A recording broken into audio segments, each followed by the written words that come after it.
Thank you for tuning into the live show. You know what time it is? It is your boy Genesis. I am back. It is currently 6:53 p.m. and today's date is the 9th of December 2024. Yes, y'all. I am back. What is going on? What is going on? Okay, this is going to be a quick one. I always say it's going to be a quick one, but then it's not a quick one, yeah. Thank you for tuning in one more time. All right. With that being said, this is going to be a quick one. Yeah. Okay. So, how is your day going? How are you doing? What is going on? Did you have a good day? Are you getting ready for dinner? Are you getting ready to enjoy your cozy evening? It is cold outside. It's cold outside. It's cold outside, people. It is cold outside. So, with that being said, how are you doing? I like my mic now. Like I can hear what I'm saying. It's clear, Now I feel like I didn't waste my money on buying this mic, but thank God. Thank God. All right. Okay. Check this out. So, of course, respect is back in the United States. The legend, the 45th, the Don is back. And guess what? He's back with the handshake. The one he did with France president. Check this out. Of course, what is her name? I need to go find her name. Judge Janine. Judge Janine started this show. And I've always said, I respect Judge Janine. I mean, come on. She's a respected person. Check this out. The boss is back, and all it took was one handshake.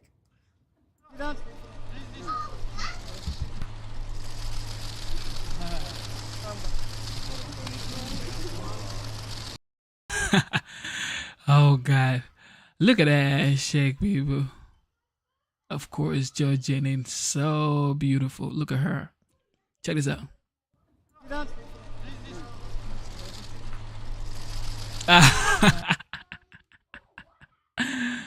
The handshake is called respect. No, respect. Respect. Put some respect on my name. That's what that is. Back on top, everybody.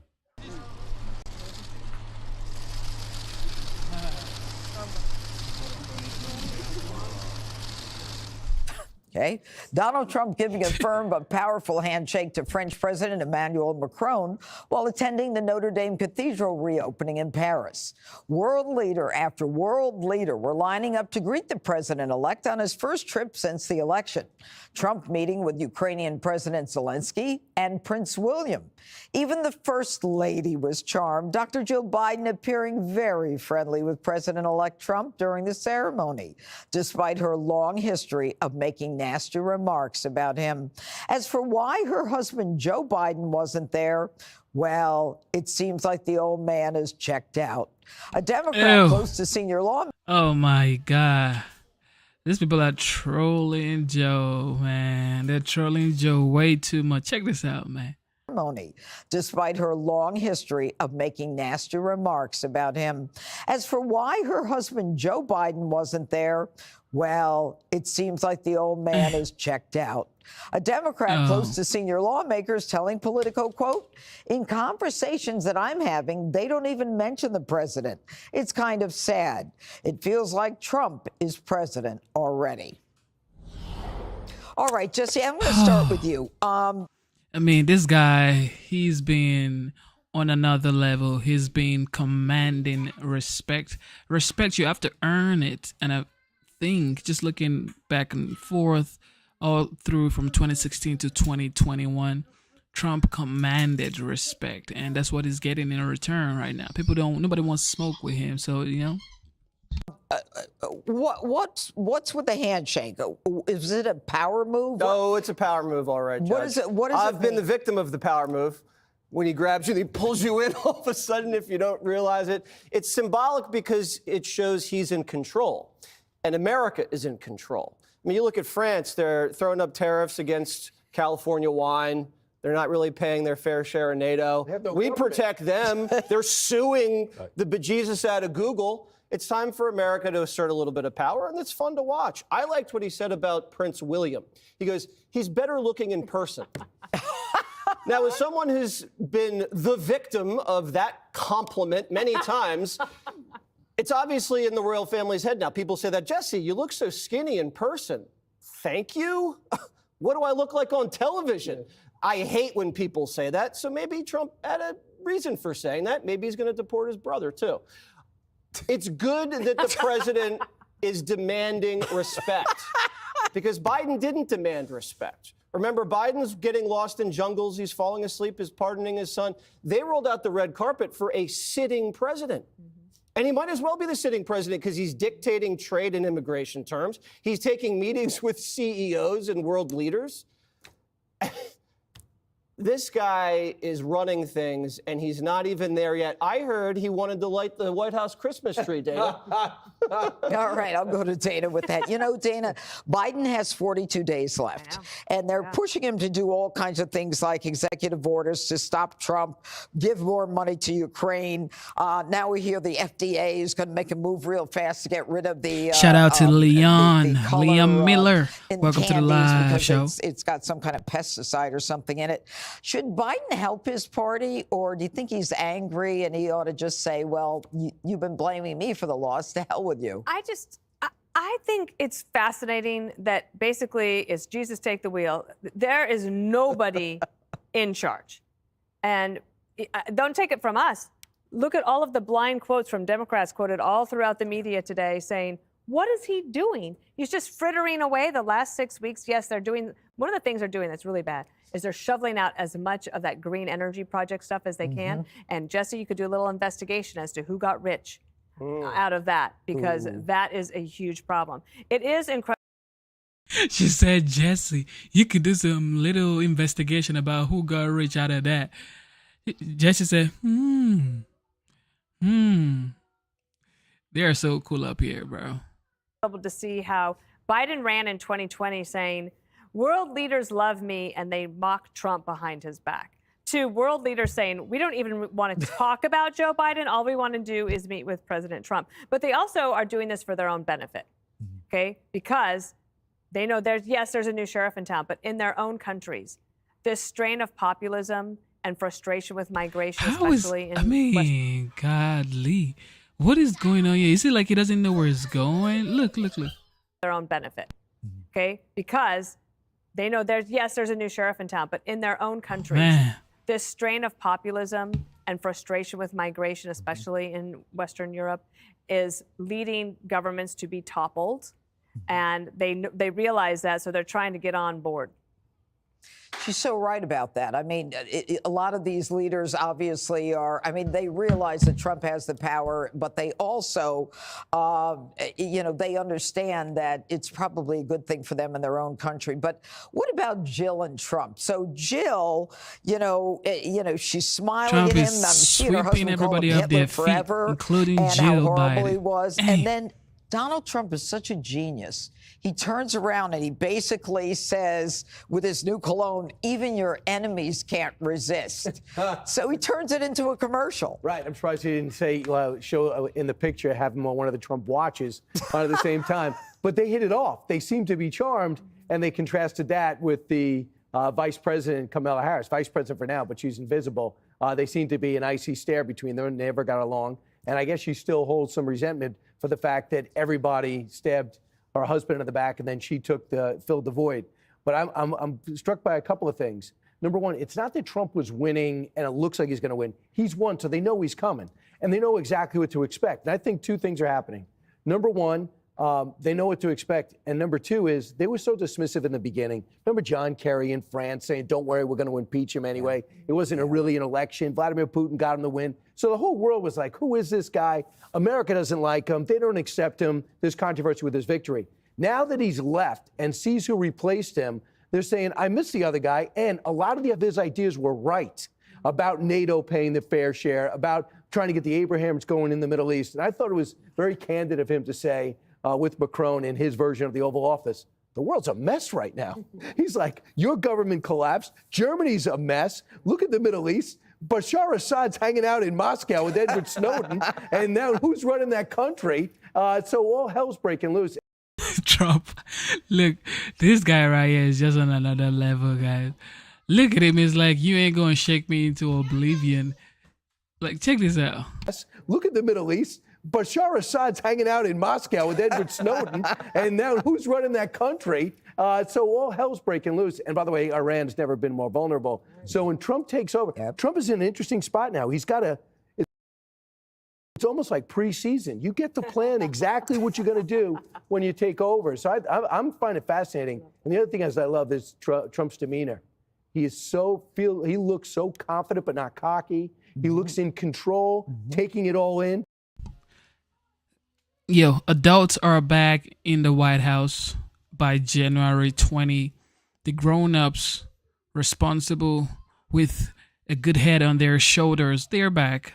They're back. Yeah, they're definitely back in the White House. There's no conversation about that. They're definitely back in the White House.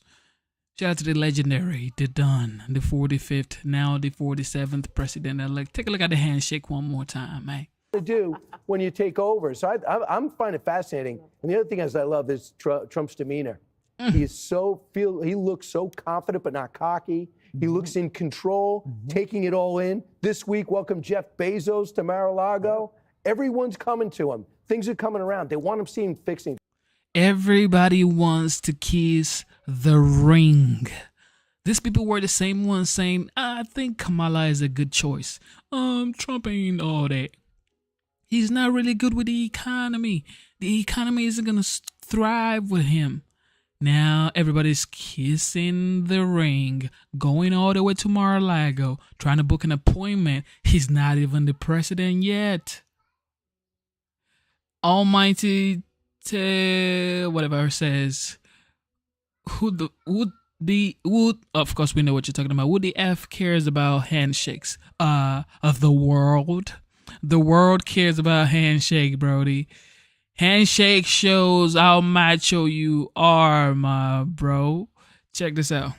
Government collapsed. Germany's a mess. Look at the Middle East. Bashar Assad's hanging out in Moscow with Edward Snowden. It means you're strong. You can hold. Macron, let's go check how old Macron is. Macron age. So Macron is 46 years old. And now Trump who's running that is. country? Macron is 46 years old. Trump is 78 years old. So if you step up to a 46 years old guy and you show weakness, he's going to take your weakness exactly as it is. Your age, you are old and can shake and can move. But take a look at this 78 years old guy shaking a 46 years old guy. Check it out. Assad's hanging out in Moscow with Edward Snowden. And now who's running that country? So all hell's breaking loose. And by the way, Macron is trying hard to because everybody knows in this type of case, Joe ain't shaking hands like this. Because come on, man. Joe falling off, they're trying to show him where to go. He's going to another corner. They're like, no, sir, Mr. President. No, this way, sir, Mr. President.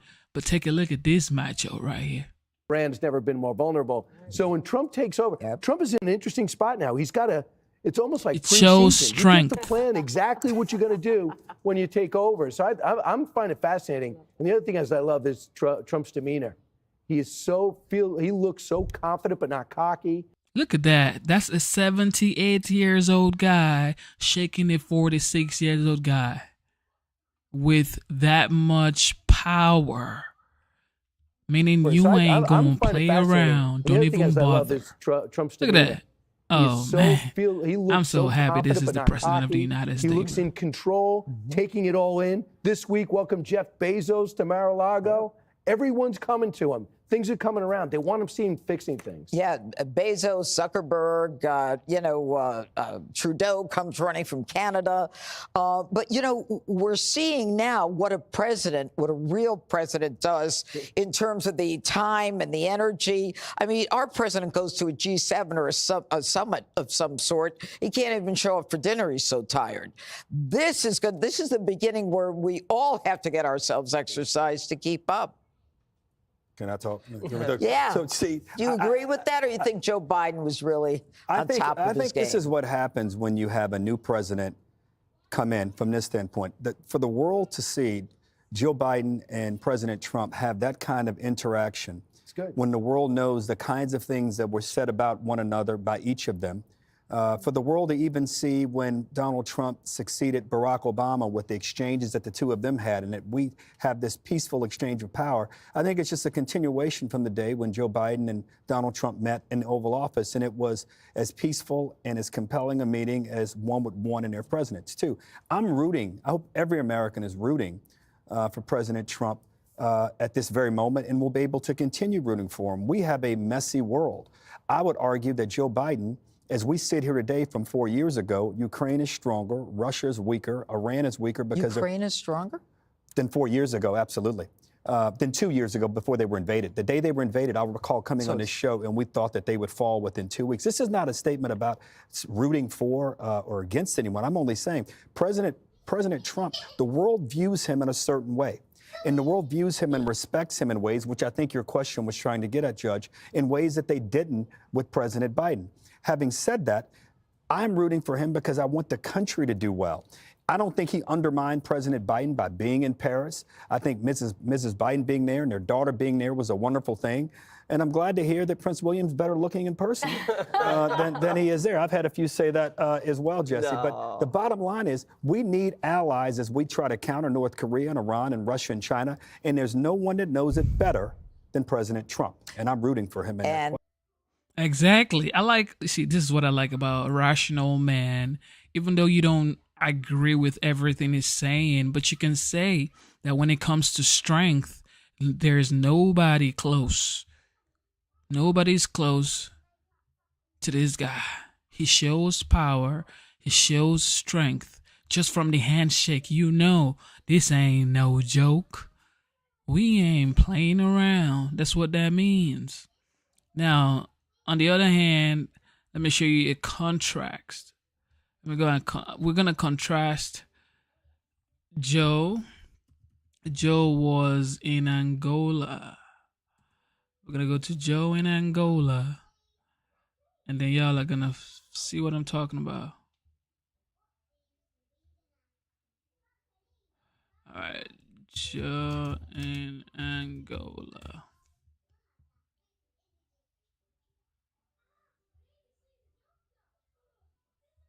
Like literally.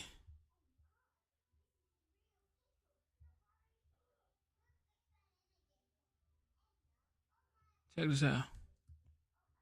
This is the current president in Angola. Was in Angola like last week. Check this out.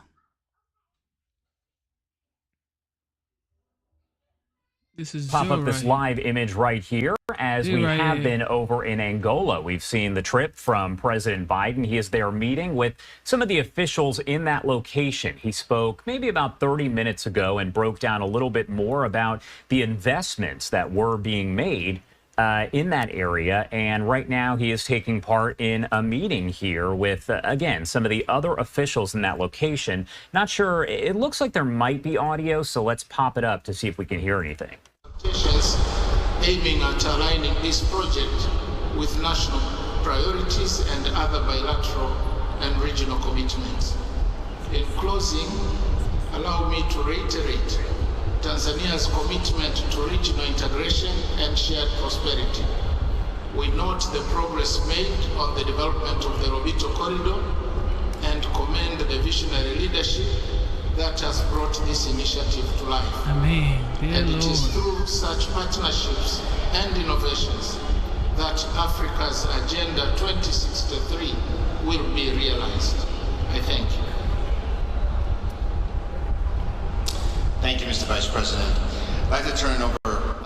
All right, so the audio not too great there, but you can see President Biden is meeting with those officials over in Angola, again, talking about economic investments and things of that nature. So we do have those live images. And if he does hold another news conference here, as he's done just a few times, we'll make sure to bring that to you right here on Live Now from Fox. Do have to head to our final 2-minute commercial break at 8:41 on the East Coast and 5:41 on the West Coast. We do have much more live coverage coming up. That includes a look. So there goes the President of the United States sleeping on the world stage. Literally sleeping on the world stage. And this is supposed to show what? Strength?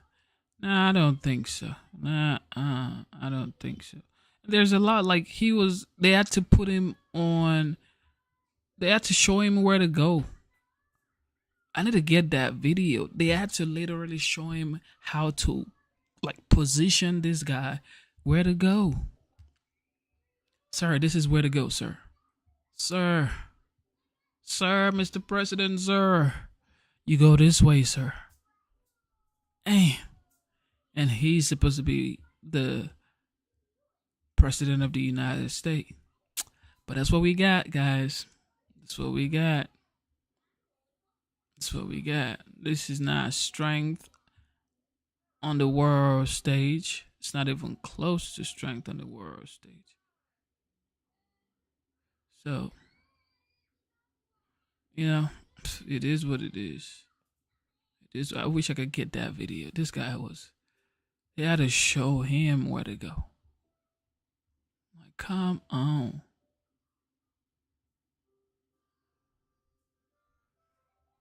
But when Trump shakes somebody's hands and shakes it firmly, people say, well, the handshake don't mean nothing. Yes, it does mean something. So if the handshake don't mean anything, so that means Joe sleeping on the world stage don't mean anything. He actually does. Shows weakness and one shows strength. To get in line and understand how this John, you works. have some new details about specific lines that you can quote from this 2-page handwritten document that was found on Luigi Mangioni's person. What was he writing about? Well, he was railing against the healthcare industry.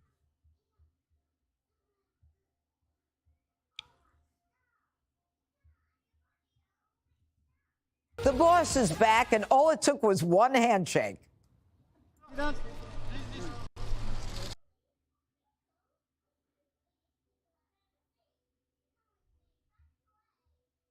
John, you have some new details about specific lines that you can quote from this 2-page handwritten document that was found on Luigi Mangioni's person.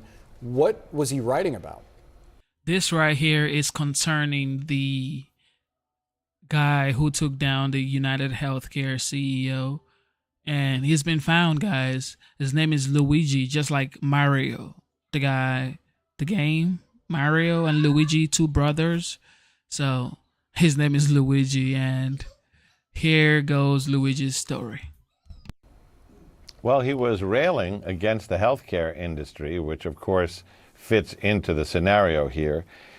He talks about how these parasites had it coming. He starts off basically saying, I don't want to cause any trauma, but it had to be done. So a second page really kind of goes into problems with the health industry. He raises the question, you know, why do we have the most expensive healthcare in the world, but we're 42, rated 42 in life expectancy around the world?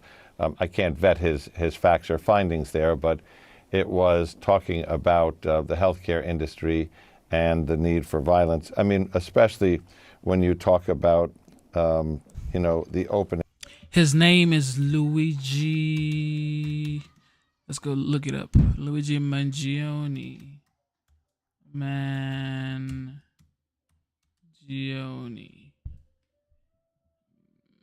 Mangione. What, Italian? Does he have Instagram? But by now they probably took all his name, probably his pages and all that stuff down. So now we can't even see. Look at this dude. So here is Luigi Mangione. We're gonna check on Google right here.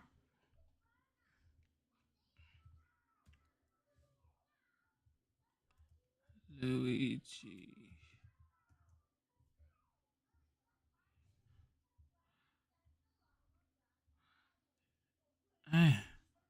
He looks like him. Like, it looks so much like him.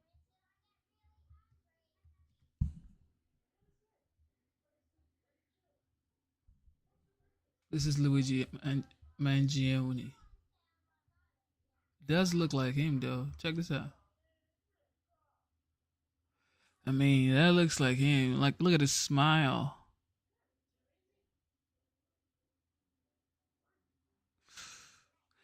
Luigi, bro. They don't got him. They got Luigi, Brody. They got Luigi. Okay, Luigi. Luigi's been working out. Luigi's been working out. Luigi been working out, y'all. Hey.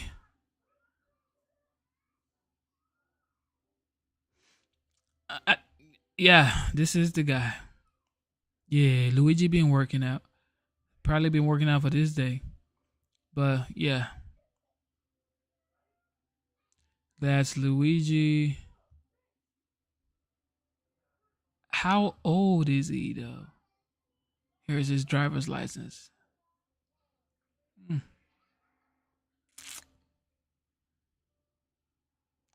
Whoa. Luigi, Brody. Wow, think about it. Like, I mean, I don't know what happened, man. He needs to come tell his story because why did you do it, bro? Like, you need to come tell your story. Some people are saying he's a hero, and that's just wild. Some people are saying he's a hero. It's like, how is he a hero? But, I mean, everybody is a hero these days with everybody in this world and social media world. Everybody's a hero, guys. But yeah, there goes Luigi. There goes Luigi.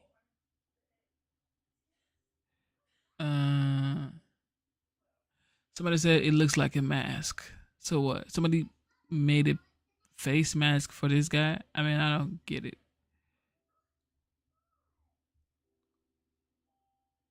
Such an innocent boy. When they grow up, then you choose your path. When you're young, you're so innocent. Then you grow up, you choose a path. It's like, bro, why you gotta choose that path? But that's the path they chose. Let's go back to the updates.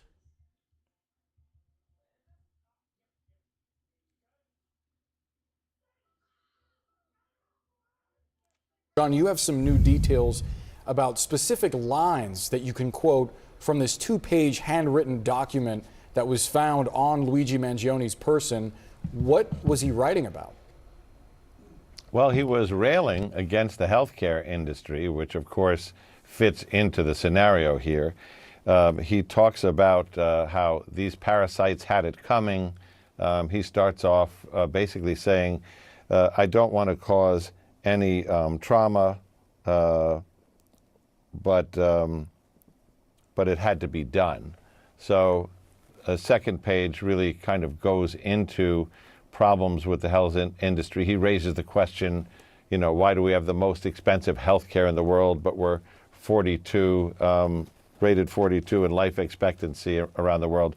I can't vet his facts or findings there, but it was talking about the healthcare industry and the need for violence. I mean, especially when you talk about, you know, the opening, which is that it had to be done. These parasites, had it coming. That does kind of fit in what they're talking about. What do we know about this individual? Mr. Mangione is an engineer. He grew up in Towson, Maryland. He's 26 years old. He graduated UPenn in 2020 and then went on to a master's program where he got that master's degree in engineering. And he has addresses, as Shimon said, in Towson, where he grew up, in Philadelphia, where he went to school, in Honolulu, which we're still looking into. But he is strongly believed to be the suspect in this case. It's incredibly interesting. And it also speaks to the fact that he just had, Josh Campbell, you're with us now, so much on his person, according to police, from a suppressor to, they're saying it's the fake ID they believe that he used at the hostel, the New Jersey fake ID, when he was in New York, and then this manifesto talking about why he did this. That tells you a lot about his maybe expectation that ultimately this was all going to catch up with him, even as he tried to get away. Yeah, you're spot on. And, sometimes these major incidents that start with a bang end with a whimper. We didn't see a dramatic, police takedown. What we saw is someone eating at a McDonald's who then had the police called on him and apparently taken into custody without incident. And, it's so interesting. John and I have been covering this. There was this consensus in looking at that initial surveillance video from outside that hotel that police weren't dealing with Carlos the Jackal here. I mean, you look at everything from his stance in holding that gun to the type of gun itself, to the mistakes that he had made, apparently leaving behind a water bottle and a burner phone. And so this was a sophisticated job in the sense that it appeared to be planned and then executed. And then he was able to successfully flee and, escape arrest for several days. But when you look at all of that material with him on his person, whenever he is actually taken into custody, someone who had the wherewithal to plan all of this and then to escape several law enforcement agencies would have had to have known that having all of that on his person would implicate him in this crime. As you mentioned, you have the fake ID, an ID that was matching the fake. But question, how did he know that the guy was going to be there in New York? How? And how did he know it was going to be outside at that time? How? ID he used to check into that hostel. You have the mask that he had that was on these images that have been seen now around the world, and specifically the firearm itself. All of those items could have been ditched along the way as he was trying to escape, but he had them on his person. Of course, we can get into the firearms forensics if you'd like to see how how that would actually play a key role here. But when you look finally at the manifesto, that you have to raise the question: is this someone who expected to be caught and didn't mind being caught eventually, particularly if he is someone who was railing against the industry in which this murder victim had worked, to have all that material on you and then to have essentially the motive, laying out the motive in these documents for police to find. Everyone, any good attorney will tell you that the best way to escape any type of serious charge such as murder is to create reasonable doubt, to have no evidence on your person, to try to fight every accusation that comes your way. That much harder when you have all of that with you as you're taken into custody. Yeah, certainly an intriguing point why he would have that kind of note on him. It speaks to some form of premeditation, at least. Josh Campbell, thank you for that. We also have with us Michael Alcazar, a retired NYPD detective. And on Friday, you talked about how critical DNA evidence would be not necessarily in identifying a suspect, but tying them to the crime. And in hearing about some of these details, specifically about the water bottle that was left behind and a partial fingerprint that was on that water bottle, I'm curious how significant a piece of evidence would that be in a future prosecution? Yeah, this is absolutely huge that we have this suspect and then we process the crime scene, as best to the ability of the NYPD. We got DNA, we got fingerprints. We have the ammunition. So now hopefully we can link all that to this suspect. We are going to get DNA from him, get fingerprints off of him. The weapon, like the other person mentioned before, we can link it to the bullets because usually the barrel will have rifling. I know this is a ghost gun. Hopefully it still produces the same marks on the ammunition. So crime scene processing, the images that we put out, the Crime Stoppers tips, that's what helped solve this crime and make this arrest.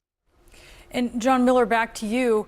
We're talking about why does he have all of this potential evidence on him, so much of it, but I guess there's also a question of what was the intent of the letter. In some crimes, you have people who send in their manifesto with the expectation they may or may not get caught. Do you have an idea, perhaps, what the intent could be, looking at cases like that? Brianna, that's a really important question, and here's why. You know, when you look at the note, I do apologize for any strife or trauma, but it had to be done. These parasites had it coming. This is a single homicide we're looking at. Parasites is in the plural. And the note itself, where he says, I acted alone, I'm self-funded, it suggests two potential things here. Number one, he was expecting to be caught somehow, somewhere, and wanted the note to say, I acted alone, this was just me, and here's the why. Or the other, even darker possibility, which is he intended to keep striking and at some point was going to release this note after he killed executives from other healthcare companies or other major corporations.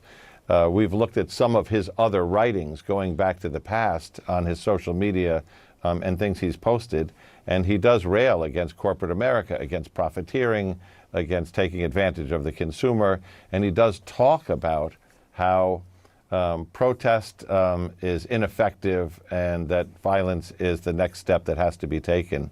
So a lot to kind of chew on there while they put together the charges, as Shimon said, and others get together the physical and forensic evidence that may tie him to this New York murder.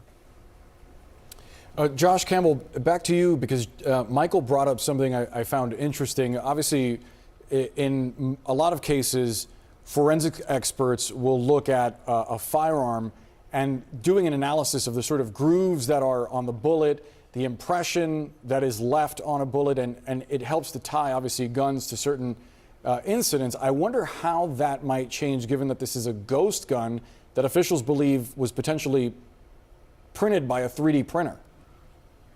Well, so the ghost gun aspect would make it more difficult to try to tie it to past crimes. And we know that the bullet shell casings obviously recovered from the scene of the crime. That could be tested. The fact that we didn't hear of any matches to past crimes tells us that, this is something that he may have, procured maybe recently. Maybe he put it together himself. And maybe he's never used it before in the commission of a crime that was known to law enforcement. But it is still a critical piece of evidence because, as you mentioned, when you look at firearm testing, it's very much like a fingerprint. Whenever a projectile leaves the end of that gun, there are unique markings. You can see here, these are images of when I went inside the ATF lab to show this kind of testing. So they would take this gun into one of these facilities. They actually do a test to capture the bullet that is fired, but also the shell casing that gets ejected. And then they essentially take it under a microscope and actually look for those unique patterns. Whenever the shell casing makes contact with that gun, there are unique markings that law enforcement can look at. And what they're trying to do is see, is there a match? When you look at the shell casings found at the scene, you look at those bullets and you compare that with what was tested, all they're trying to do here is to match, was the gun found on this individual actually similar in nature to the characteristics of the rounds of ammunition left behind at the scene? And because of the unique nature of that testing, as I mentioned, somewhat like a fingerprint, that could be very strong evidence. Thank you for tuning in to the live show. You know what time it is. It is your boy, Genesis. Thank you. Now, what do you guys think about this? Luigi has been caught. Okay. Luigi has been caught. And now, moving on to Tulsi Gabbard. Okay. She's started her up and down with Congress to get her nomination pushed forward. And of course, everybody's now throwing it back for her. Like, things she said in the past, things she's done in the past. Check out CNN talk about Tulsi Gabbard. Syria is being taken over by rebel and terrorist groups here in Washington. President-elect Trump's picks for key national security jobs are on Capitol Hill. meeting with the senators whose votes they will need to confirm them. I'm joined now by one of those senators, Republican Senator Bill Hagerty of Tennessee, who serves on the Senate Foreign Relations Committee. Senator, what's your assessment right now of what's happening in Syria after the toppling of Bashar al-Assad and his fleeing to Russia? Is there any understanding of who's in charge of Syria, and how do you think the U.S. should be responding? I think the U.S. right now certainly is and should be continuing to communicate with various leaders on the ground to help get to a point where we do know how to work with. And certainly the goal overall is to ensure that stability ensues there. Israel, our allies in the region, should take the lead. The U.S. should be supportive. I certainly don't think we need to be entering and getting involved directly, but I do think that this is something that we should be watching extremely closely, because the last thing we want, Jake, is to see Assad's chemical weapons, to see any of the terrorist groups that are there in any way get into a position where they could actually hurt America here in the homeland. Former Congresswoman Tulsi Gabbard, who was a Democratic Congresswoman from Hawaii, although now she's a Republican. She is Mr. Trump's pick to be the Director of National Intelligence. She was meeting with senators today. Back in 2017, she made a controversial and secret visit to Syria, where she met with Assad. After she came back, she came on this show, came on the lead to discuss that trip. Let me just roll some of what she told me back then. The Syrian people recognize and they know that if President Assad is overthrown, then al-Qaeda or a group like al-Qaeda that has been killing Christians, killing people simply because of their religion or because they won't support their terror activities, they will take charge of all of Syria.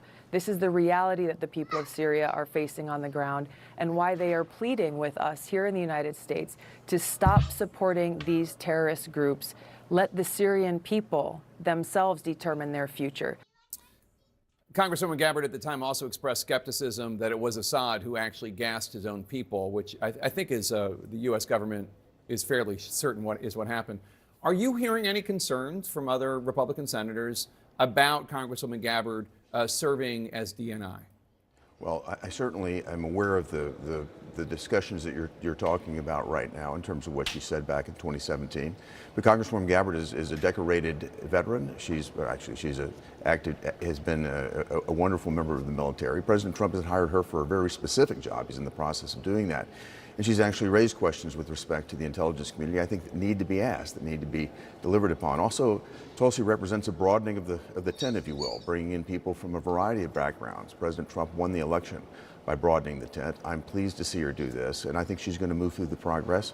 I think she'll make good progress. And at the end of the day, President Trump's policies are what's going to drive this administration, and Tulsi Gabbard should be a loyal member of his cabinet and follow those policies. So no concerns at all, or you're hearing them, but those discussions will be part of the process? I think the discussions will be part of the process. I have heard about that, but I've not heard concerns, Jake, as you would lay that out. I'm not hearing concerns that that's going to be in any way something that would jeopardize her capability of getting through the process with Republicans. Let me ask you about Kash Patel, Trump's pick to head the FBI, also on the Hill today, also meeting with senators. He has made a number of controversial statements in the past, some of them on forums that seem questionable. There was a show he hosted called Kash's Corner for the Epoch Times, an organization known for pushing conspiracy theories. Here's a little excerpt. We showed the corruption of the FBI's confidential human source program to cover up the FBI's corruption. We showed its lies to the FISA court, and we basically dismantled the biggest criminal syndicate operated from within the FBI by the likes of James Comey and Company. So, criticizing the FBI, totally legitimate, and disrupting the FBI and the Justice Department. I get it. I understand it. I'm not criticizing that. But calling the FBI the biggest criminal syndicate operating from within the FBI, or saying that the biggest criminal syndicate operated from within the FBI by the likes of James Comey and Company, does that give you a moment of pause at all? Well, I'm not familiar with the context of this discussion that you just showed, but I'll say this. I think Kash is, in every sense, right to be calling out the team there at the FBI that back in 2016 used a Clinton fabricated dossier as an excuse to come and spy on the Trump campaign. the whole context and pretext for this Russia thing that hampered the Trump campaign the first several years of his administration. All of this emanated from the FBI. All of it needs to be cleaned up. And even if you look forward to 2020, the FBI collaborated with Tony Blinken and the so-called 51 Of course, they're going to have something to say about Tulsi Gabbard. They ain't no way they're going to let her just ride, coast, and go in there. Story to major social media organizations to basically say it's going to be Russian disinformation. FBI was complicit in this.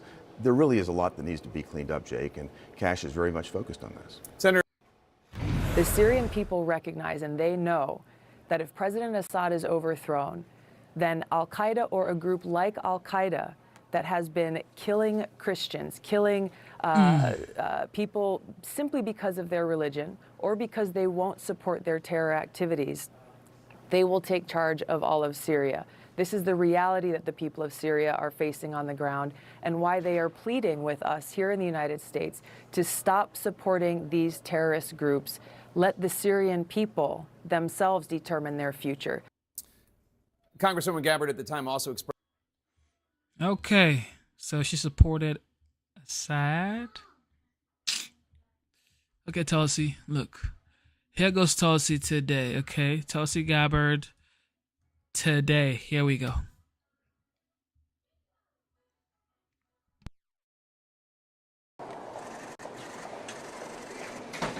Ms. Gabbard, do you have any... waiting. I just want to start by saying it's great to be here to meet with some of my former colleagues, like Senator Langford, and I'm looking forward to continuing to engage with the senators on the committee and also in the broader Senate as we go through this process. How would you respond to some of your fellow members describing it as a national security risk?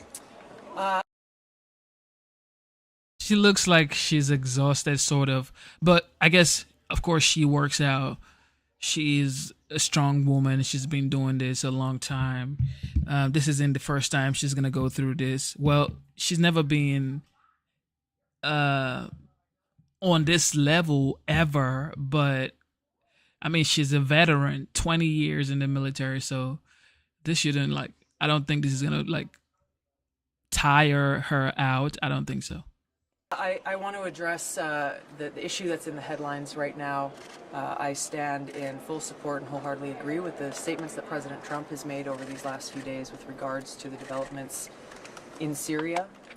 My own views and experiences have been shaped by my multiple deployments and seeing firsthand the cost of war and the threat of Islamist terrorism.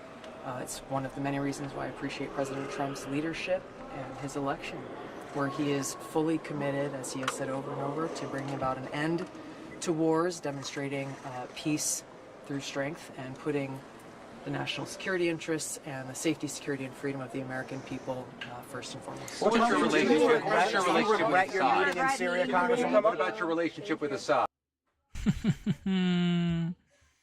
It's gonna get spicy for Tulsi. I'm not even gonna cap. It is going to get spicy for Tulsi. See what I did there? It is gonna get spicy for Tulsi. I ain't gonna cap, man. It's gonna get spicy for Tulsi, man, because they're not just gonna let you walk in there and get the nomination get yourself approved for the nomination that the president-elect announced. I don't know why Republicans won't just say, you know what? Yeah, well, he sort of believes in you, and so let's see. Let's just check you out, question you, and let's see what's gonna happen in the future.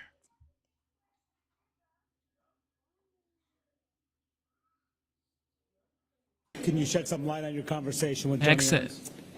It was a very good meeting with the senator. The more you spend, I've known her for 10 years. The more we talk, the more we're reminded of, as two combat veterans, how dedicated we are to defense. And she has been dedicated to making the Pentagon work for warfighters for a long time. We've had great, extensive conversations about that. And I just appreciate her commitment to the process, and we look forward to working together. Hegseth is another person that is going through it. Tulsi's week is now. So Tulsi's week is going to be this week. Then I think next week is going to be RFK.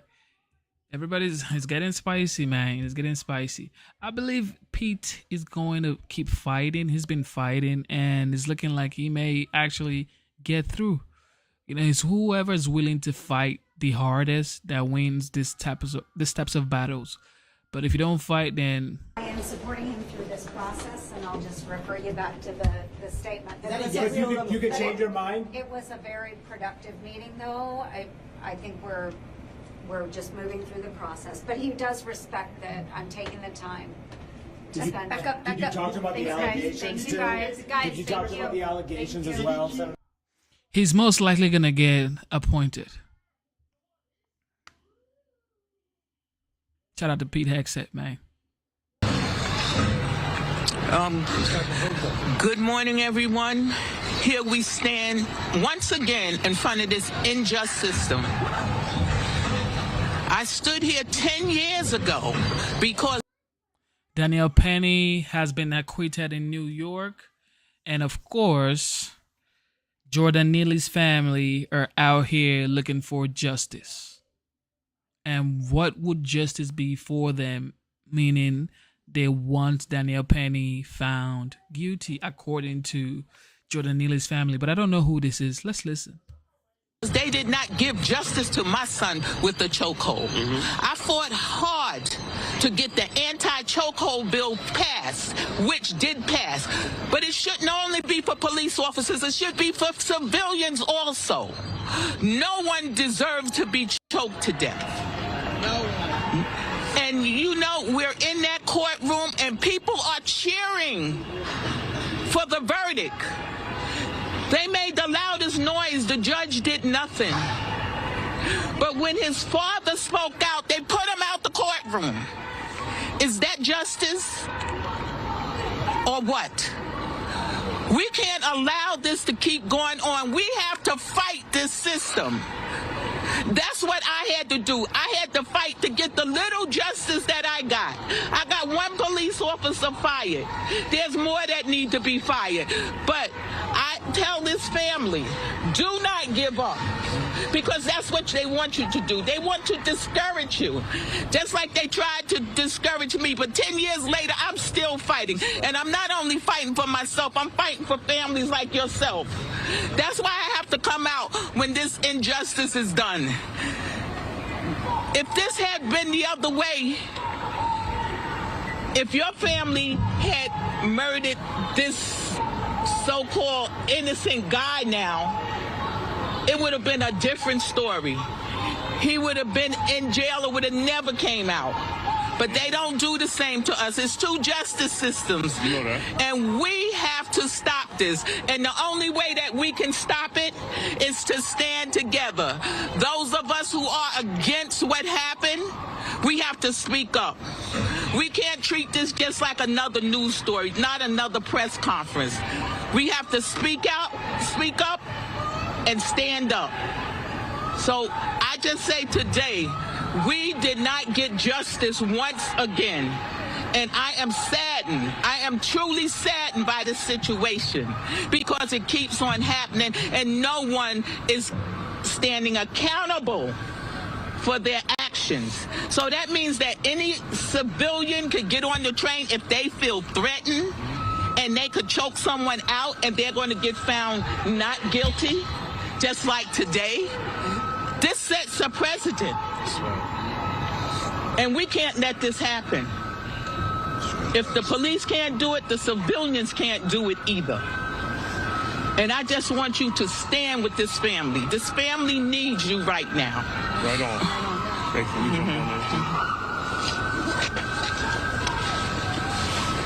Thank you. Thank you. I'm sorry. All right, we just heard the Danielle Penny acquitted in Subway. Homeless man, the press conference. Discipline. You've shown strength. You've shown love. You've shown how to carry yourself with composure when you're facing this machine, this American judicial system that cannibalizes our people. But I'm going to tell you this, and I'm going to say it loud and clear. Let the marchers march and let the steppers step. Let the marchers march and let the steppers step. You want to do something about this verdict? Then you go into your neighborhood and you promote black unity. Black people, we are all we have. This system protects every other group except for the very people that built this country. Say it. Every group that comes here gets privileges, gets benefits, except for the very people whose fingerprints are on the bricks that built this country. There is no love for black people. There is no love in the system. How can you make a moral appeal to a people that have no moral code? How can you preach love to racists? Wait, is this Daniel Penny's father? No, sorry. Jordan Neely's father? Is this Jordan Neely's father right here? We gotta go check it out.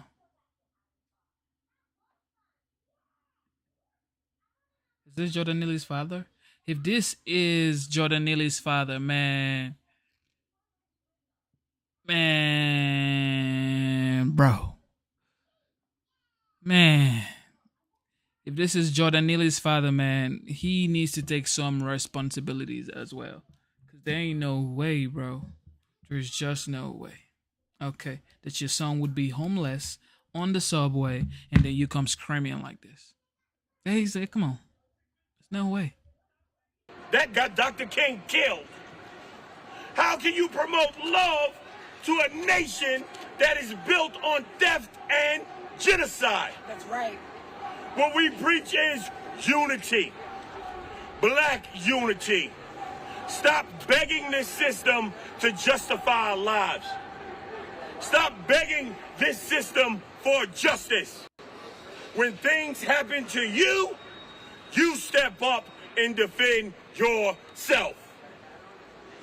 Just like everybody else seeks justice on their own, just like everybody else has vigilantes, we need some black vigilantes. That's right.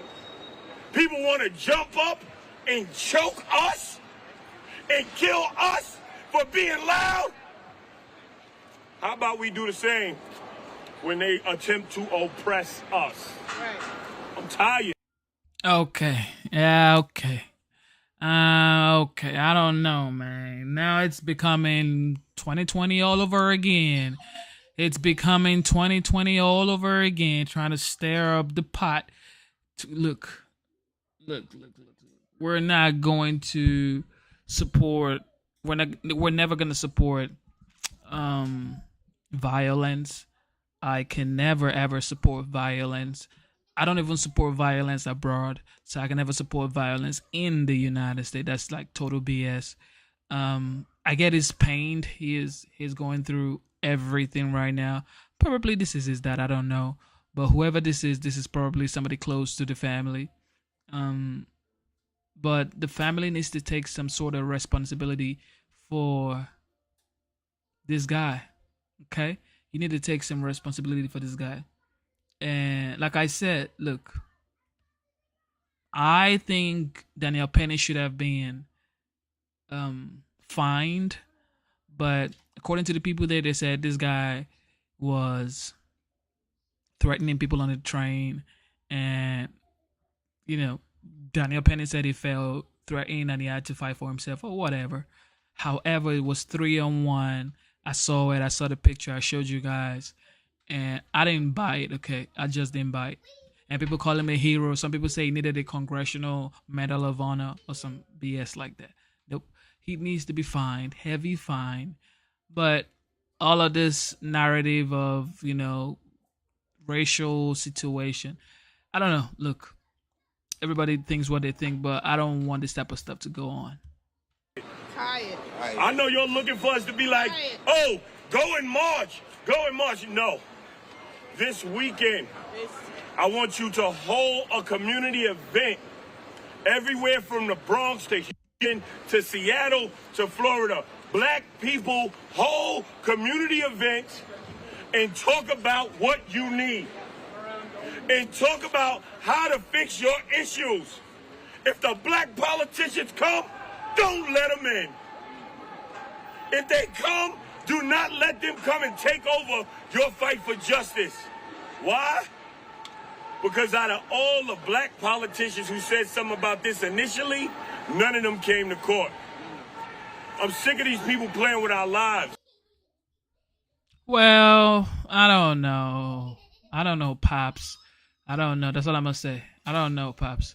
You know, I just do not know because, you know, at the end of the day, you have to step up for your son. You have to be responsible for, you know, your son. Essentially, you have to be responsible for your son. And they're saying he's homeless. How can he be homeless and y'all are out here talking?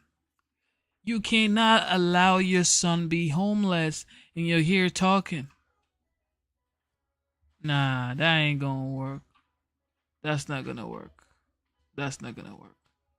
Okay, that's never gonna work. We don't want that. You have to take responsibility for your actions as well. If you guys are saying that Danielle Penny should get, you know, what he deserves for taking Jordan Neely, you two take responsibility for letting your son, your family member, your relation be homeless. That's not even right. I mean, Jesus. You know what I mean? I don't support that. Everybody needs to take responsibility. I don't think Jordan Neely is a hero. Hell no, he's not a hero. 3 against 1, that's a hero. Deserves congressional golden badge or whatever y'all were talking about. No. So the best way to de-escalate a situation is to cause escalation. I mean, it's called de-escalation. You did the same thing the person who threatened on the train said he was going to do. So now you are actually the danger. Because, I mean, Jesus. But he's been found not guilty, so we're going to have to respect that decision by the jury of his peers. But it is what it is. He's not no hero. He's a Marine veteran. I respect him for that, but he's nothing close to a hero.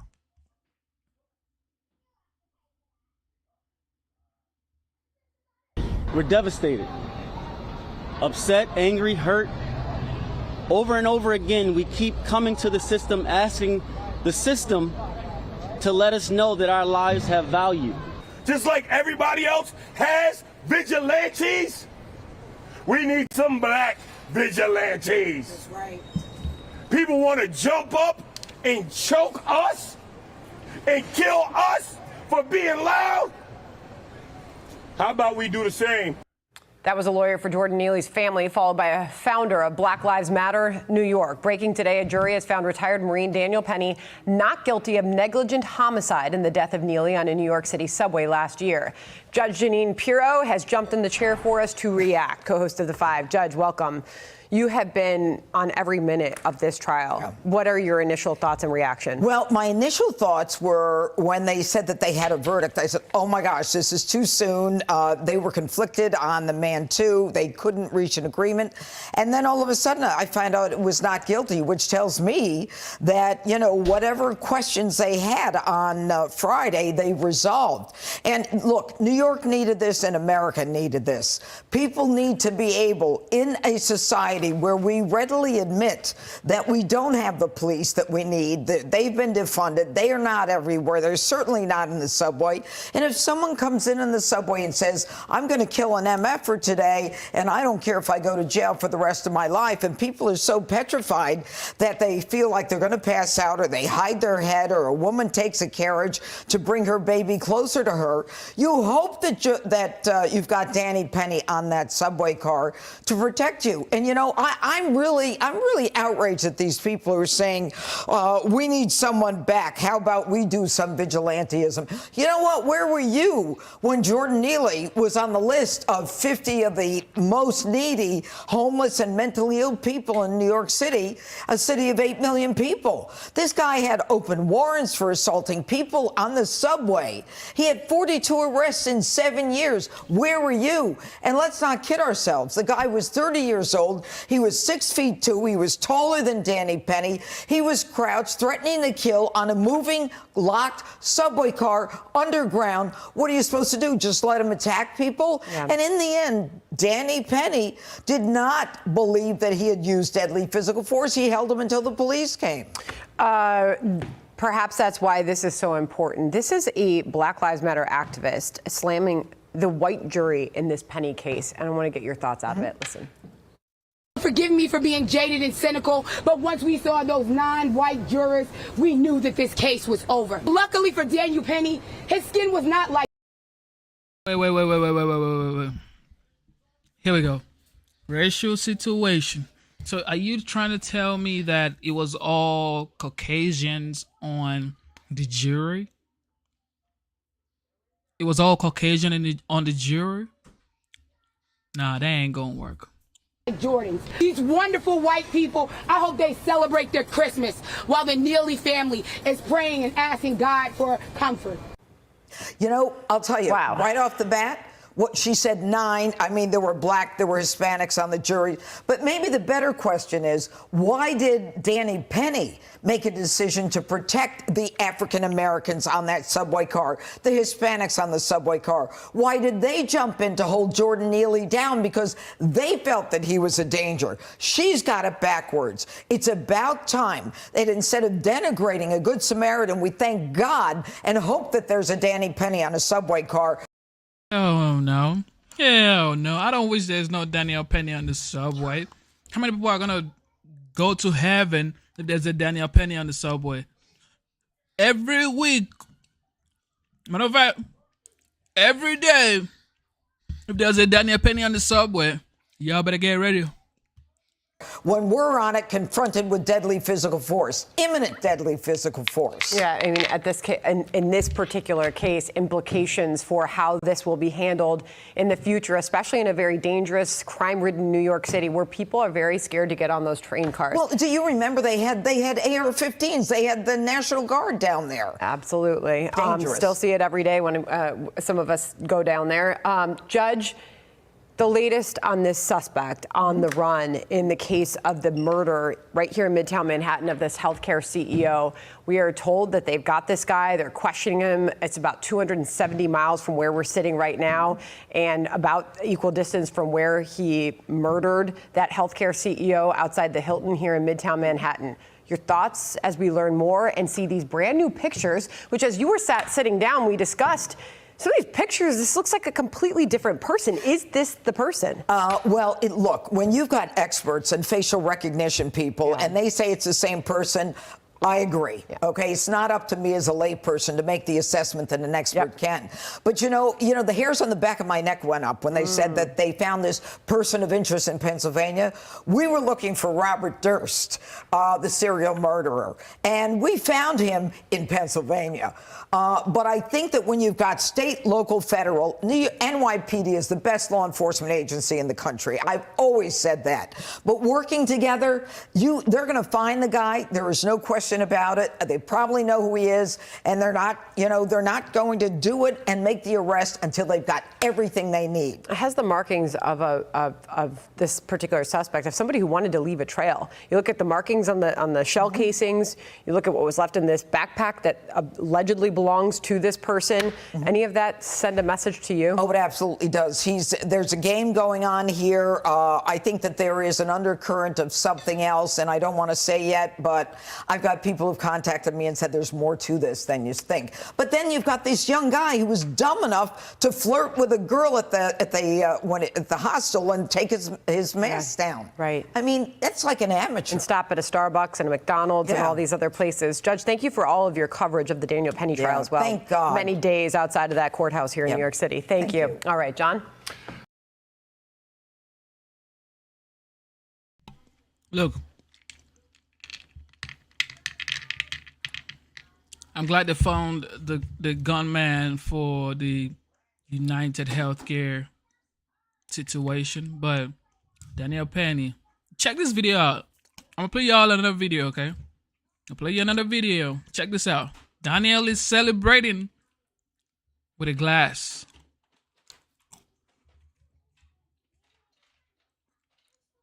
Daniel Penny and his lawyers raising a toast to his freedom just moments after a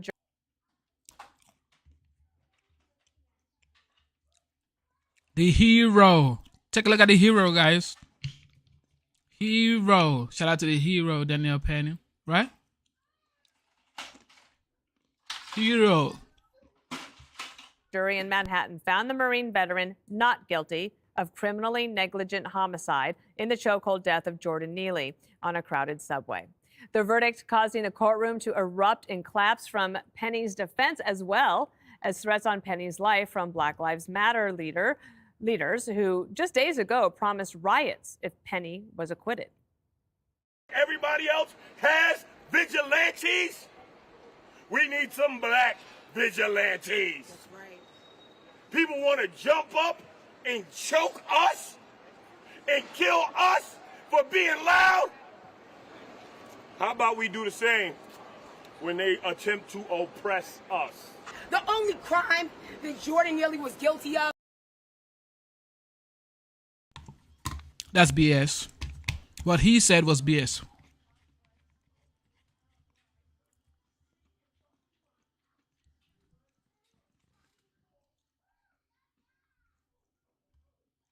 Was the color of his skin. These wonderful white people, I hope they celebrate their Christmas while the Neely family is praying and asking God for comfort. Them and America. Judge Jeanine Pirro is going to get a major exclusive. She'll be sitting down with Daniel Penny for his first interview since the not guilty verdict, and I cannot wait to see that. You can catch the first look right here. That'll be on the 5 tomorrow, and then the full interview streams on Wednesday on Fox Nation. Judge Jeanine, I'm so glad you're going to get this chance to talk to him, and you've been at the trial. You know the lawyers involved. You've followed every step of this. Mm-hmm. I think this is a result that many of us thought should be the case, but as of Friday, it was definitely not a sure thing. You're right, Dana. I think Friday when they said that they were hung on the Man 2 top count, but that they would be coming back on the crim neg, we were all concerned that it might be a compromised crim neg guilty verdict. The truth is that as you analyze this, the justification that they clearly had a problem with on the Man 2, which is why they hung, they had the same problem, and it's the same justification issue in the crim neg homicide. So without getting into weeds, they finally, all of them decided that he was justified. And it was a good day for New York. It's a good day for America because people, you know, like Hawk Newsom can come out and say, you know, we need black vigilantes, you know, people shouldn't be killed for yelling. I mean, they don't know the facts or they're hiding the facts. I mean, this is a guy who had 40. That was the picture. 2 guys holding Jordan Neely's hands, restraining his arm, and you have, what's his name? Daniel Penny right there.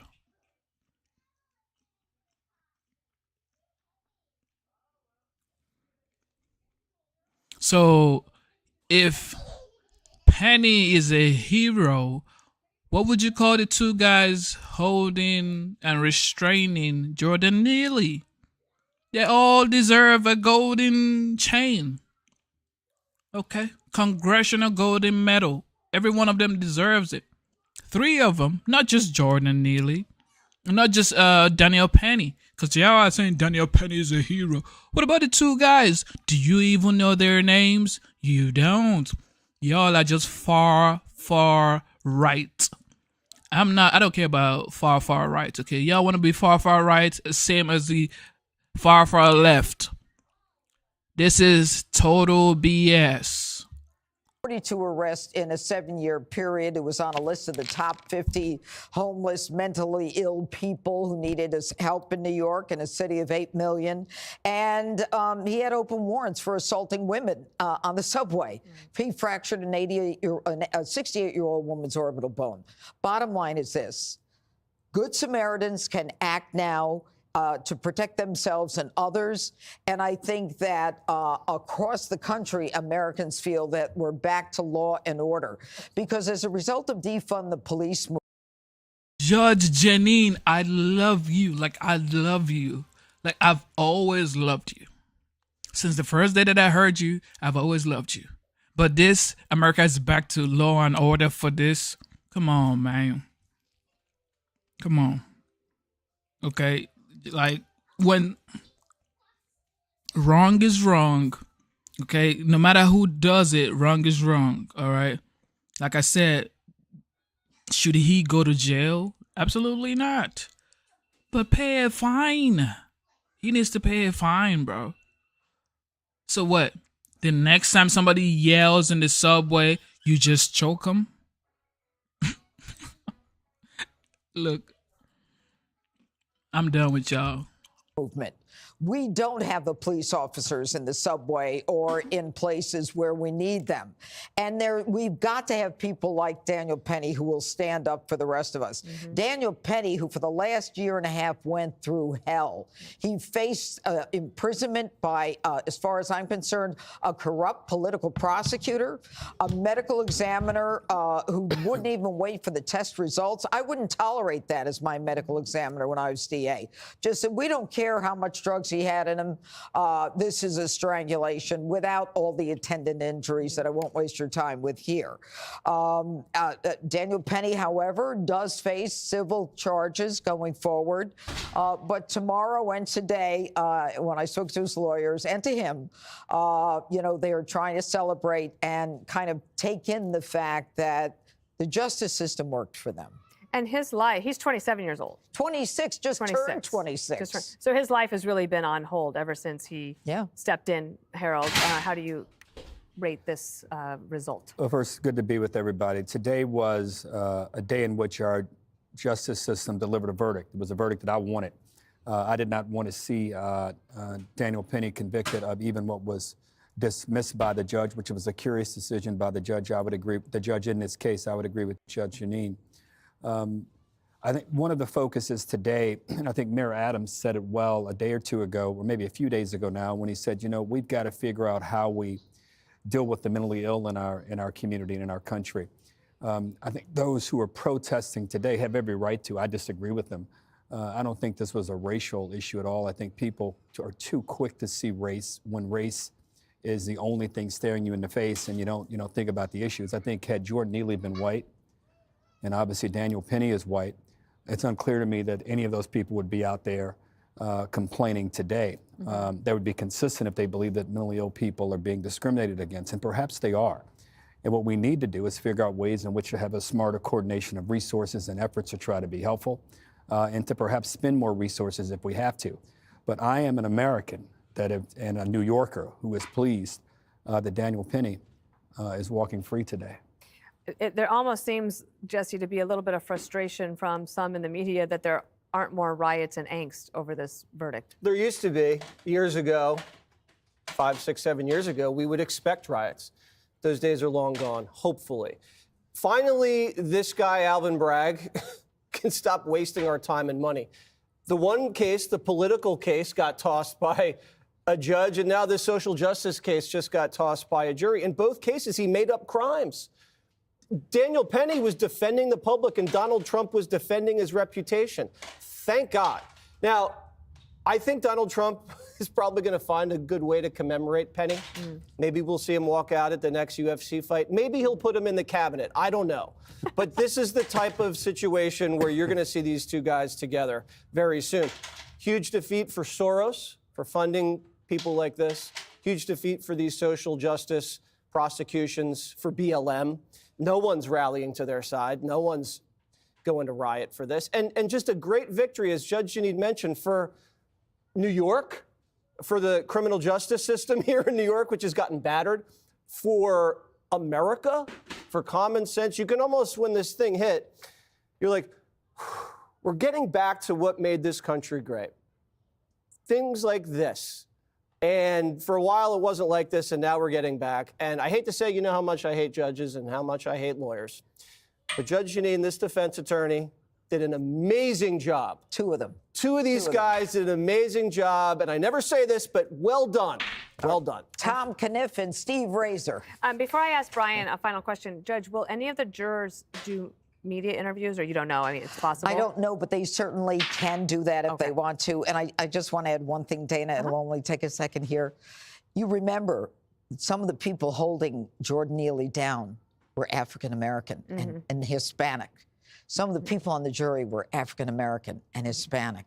This isn't about race. No, this is about the subway. You take the subway or the train, you know what it's like out there in the streets. 4 or 5 days. I'm always on the subway. A lot of times there's antics going on, Turn on and that- a lot turn of off times that it's light. crazy white people too. And you just sit there and say, I can't wait for my stop. It's only 2 stops, more on that later. But I will say this. This is a time, if you really want to help, we're getting to know some Democrats who have had it. Robert Holden, Democrat from Ohio, from Queens, who stood up and said, New York has got to straighten out. We've got to get rid of these illegal immigrants. We've got to start cracking down on crime. And Richie Torres, he wants to either be mayor or governor in New York. If you would take the next step. Thank you for tuning in to the live show. You know what time it is. It is your boy Genesis. But with that being said, so according to whatever the doctor did, they said that the chokehold wasn't the cause of the death. Okay? It was the drugs. Right? I get it. But what y'all are saying, if I hear y'all right, is anytime anybody says something on the subway, choke them. Right? That's where we are? Is that what we're saying right now? So when anybody says anything on the subway, get them, right? Because this is our hero right here. I just want to know. I just want to know where we at. Let me know where we at, guys. So, this is our hero. Whenever anybody says anything, don't de-escalate with some sense. Okay? Don't de-escalate with some sense. Don't try to talk them down. Don't try to, say, bro, it's all right. I know life is hard. I know you're going through life. I know it's really hard for you, bro. I get it. Okay? But this is not the way. Relax. I am rooting for you, bro. Life is hard for me too. Okay? Life is hard for everybody on this train. Just relax, okay? Don't do that. Just go straight to choking them because you feel threatened.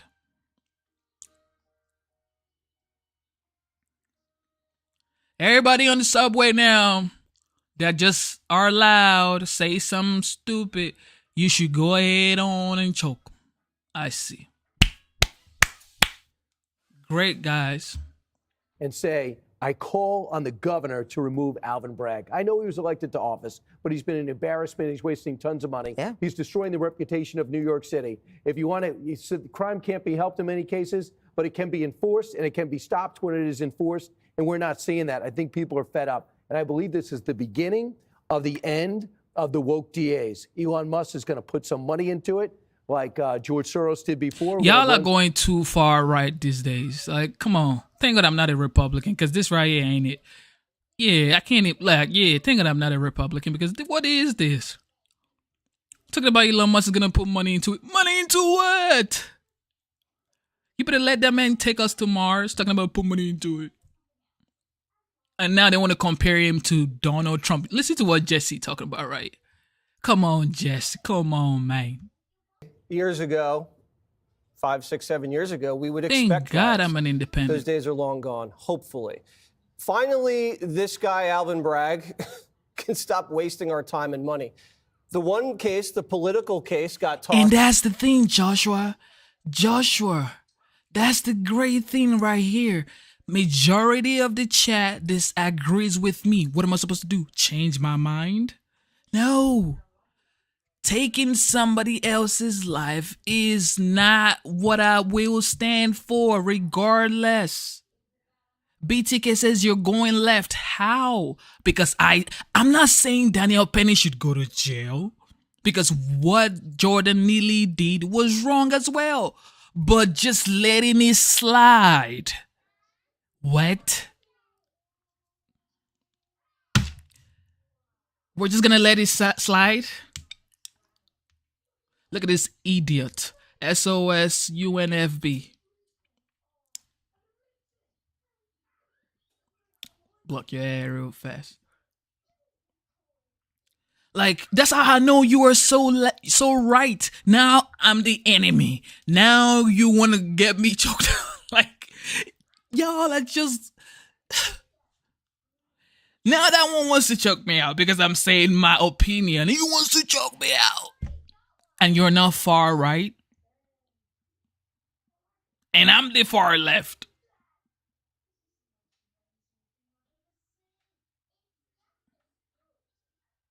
So I'm the far left and you're the good right. You're in the center. You're not far right, okay? But you want to choke me because I'm saying what I'm saying. You think I care about your opinion? You can give your opinion. You don't have to care about my opinion, but this is my opinion. This is your hero celebrating with a glass. Deserves a Congressional Medal of Honor. Now, is a Marine, a veteran? I respect that. But, bro,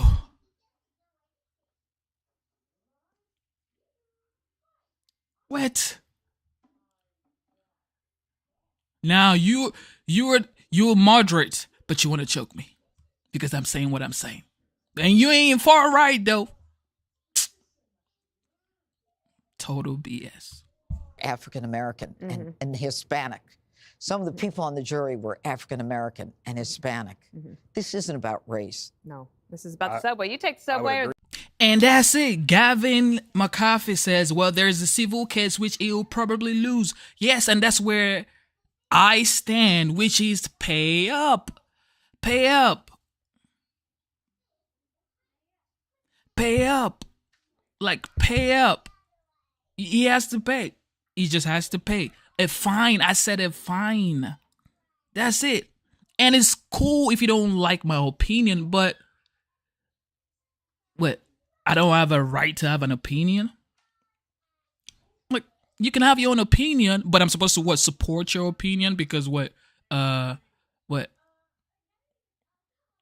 This is total BS. Everybody here, I like them. Judge Jeanine, Jesse, every one of them. I mean,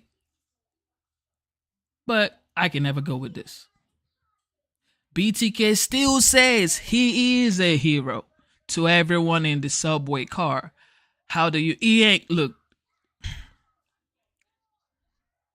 BTK, did you see a video of everyone on the subway car saying, he's the hero, he's our hero? And if there is a video saying he is a hero, great. Okay, great. But I cannot in good conscience, whether he is on drugs, homeless, whatever, I cannot in good conscience support that. Okay, there were 3 guys, Penny, 2 other guys, and Jordan Neely eventually lost his life. So I just cannot in good conscience support that. I can't support that. Knowing fully well this guy is on drugs. He needs help. Not sending him to Jesus. Godly. Train, you know what it's like out there in the streets? 4 or 5 days. I'm always on the subway. A lot of times. Walter, thank you. Walter says heroes are usually by themselves. You ain't no hero with 2 people helping you out. And you couldn't release a little bit, like, relax, bro. Look, I'm going to let you go right now because I got 2 other guys holding you down. I'm going to let you go. Please relax. I'm letting you go now.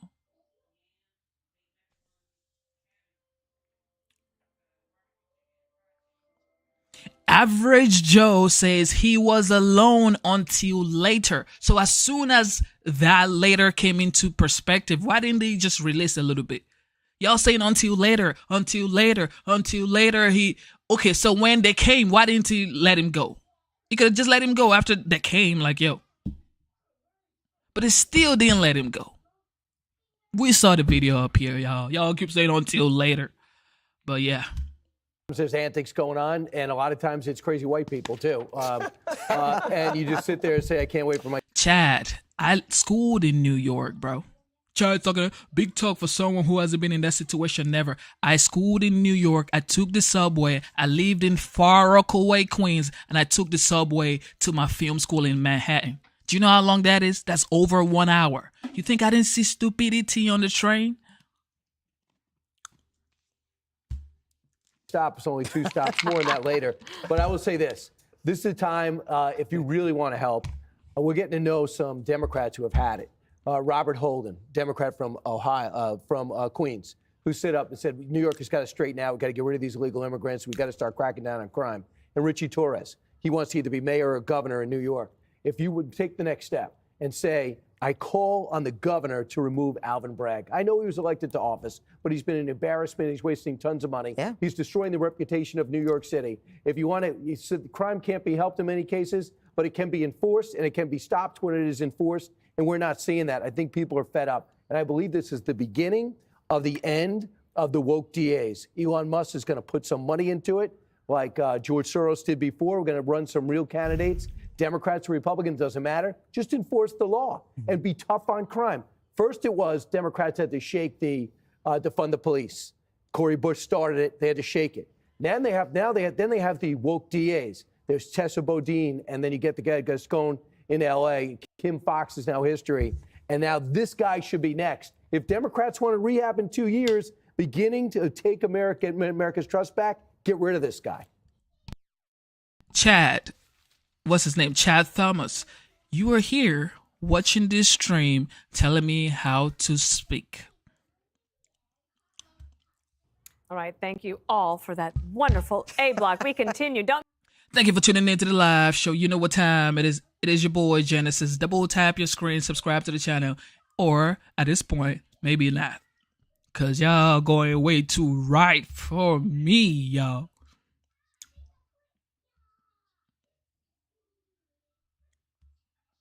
All right. Joining us now. BTK, you know I respect you, okay?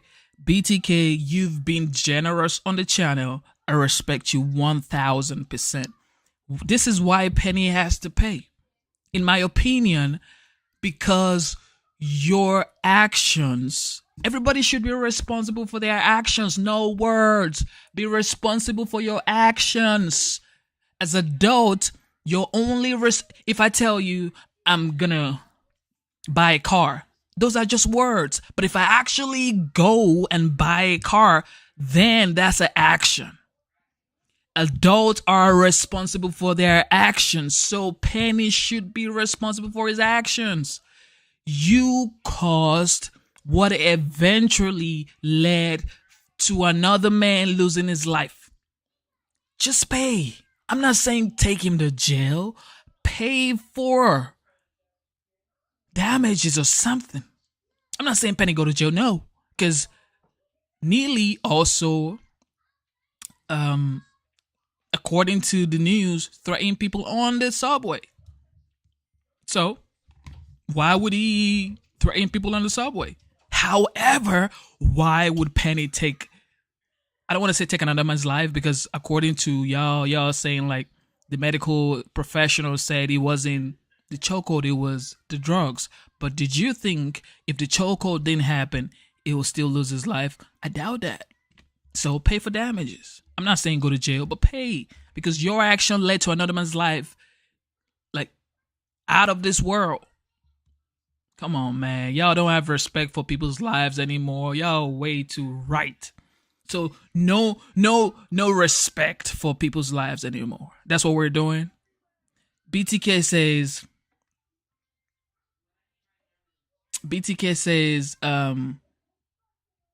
but it's self-defense. Self-defense is you versus me. Okay? It's you versus me. You come to me. You try to come at me. You come to my house to steal something. That's self-defense. You get that self-defense. But not on the subway where there are like at least 80 people and 2 people restraining this guy. Y'all call it self-defense. I get it. I'm not going to talk about it. Y'all say it's self-defense. All right, self-defense. Y'all go give him your congressional golden chain. And yeah, we're just going to leave it there. We're going to disagree on this right here. I can never support you. You can never support me based on this issue. And it's fine. I can live with that. Rich Lowry, editor-in-chief of National Review, Emily Capano, co-host of Outnumbered on Fox News, and author of the #1 New York Times best-selling book, Under His Wings. Okay, Emily, I'm going to have to read the book. Absolutely. I want to read the book. I can't afford it, so you'll probably There's a signed copy for you, of course. but I would love to read the book. And I want to start with you. We were chewing on this similar thoughts on Outnumbered this morning. And I see this as a return to normalcy theme. Not everybody's going to agree with me, but I see this. I see this whole thing. You know, catching the bad guys, the jury system works, normal election night. But I really, when I watched Mr. Trump in Paris this weekend, yes, he is taking now his rightful place as the world's leader. There's no question about that. But I do think of it as the Al Smith dinner writ large. I think just being at the Notre Dame Cathedral and all of its splendor, he's making a statement about room. We have plenty of room. I'll put it to you that way. Plenty of room for religion. Plenty of room for spiritual culture in this country. The far left is wrong. They don't like religion. They don't like God. They've tried to keep it out. Mr. Trump during the campaign said no. He went to churches. He went to the Al Smith dinner. And that's how I saw this Notre Dame Cathedral ceremony too. It's almost, you know what, a statement to America and maybe the rest of the world as well. How about that? I'm sort of bumbling through this, but you know what I'm saying? This is a return to normalcy. Yes, no, you were remarkably effective in how you articulated that. I agree that not only is his actions and America's actions indicating a restoration to normalcy, but also slaking the thirst of America that we have had for now so many years, craving faith and craving a graceful capture of our Judeo-Christian values, not in this, to your point, how you articulated earlier, a separation of church and state to a fault, to a secularity, to a negative. The original concept of separation of church and state was the protection of exercising one's faith from persecution of the government. And under the current administration,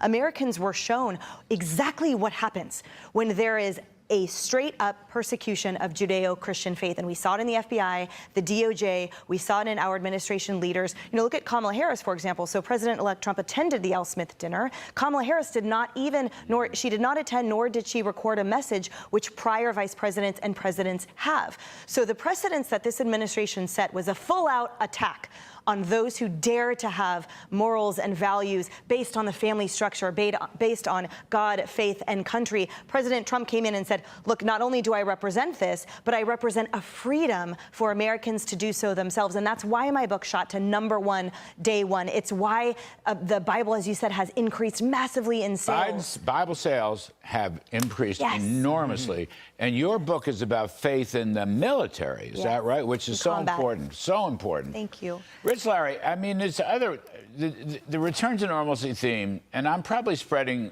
my wings too far in this, but nonetheless, not just the orderly election night a month ago, more or less, but also, look, the jury did right with Daniel Penny. There's no question about that. Every sane person except Alvin Bragg, who was not a sane person, understood that. Maybe the judge, too, who was playing footsie with Bragg underneath the table. Okay, that was pretty bad.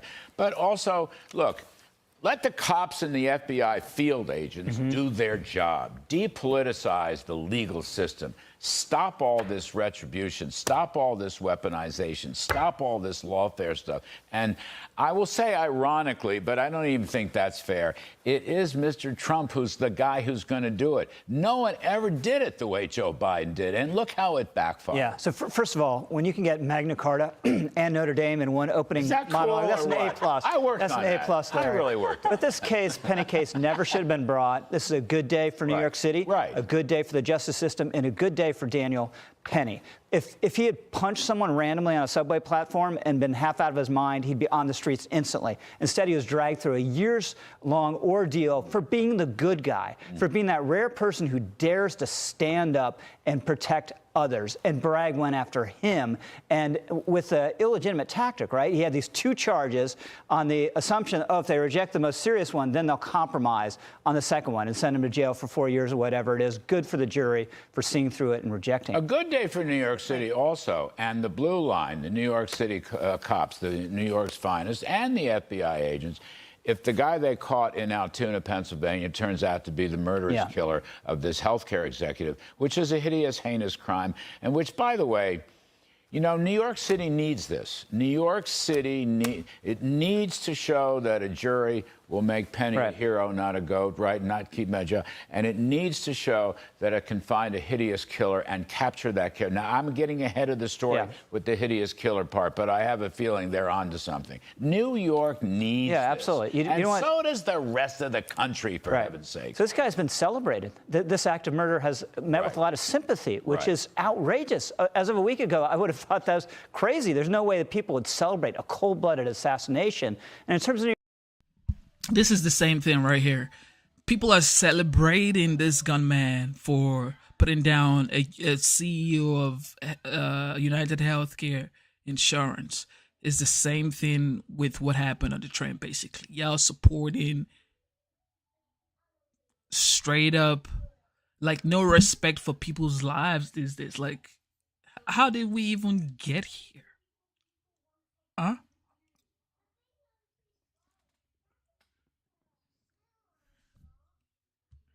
New York City, you don't want to be the city that executives come to and get shot in the back, right? You don't. So it looks as though if this is the guy, this is awesome police work, Larry, the way they hunted down the trail and found this guy.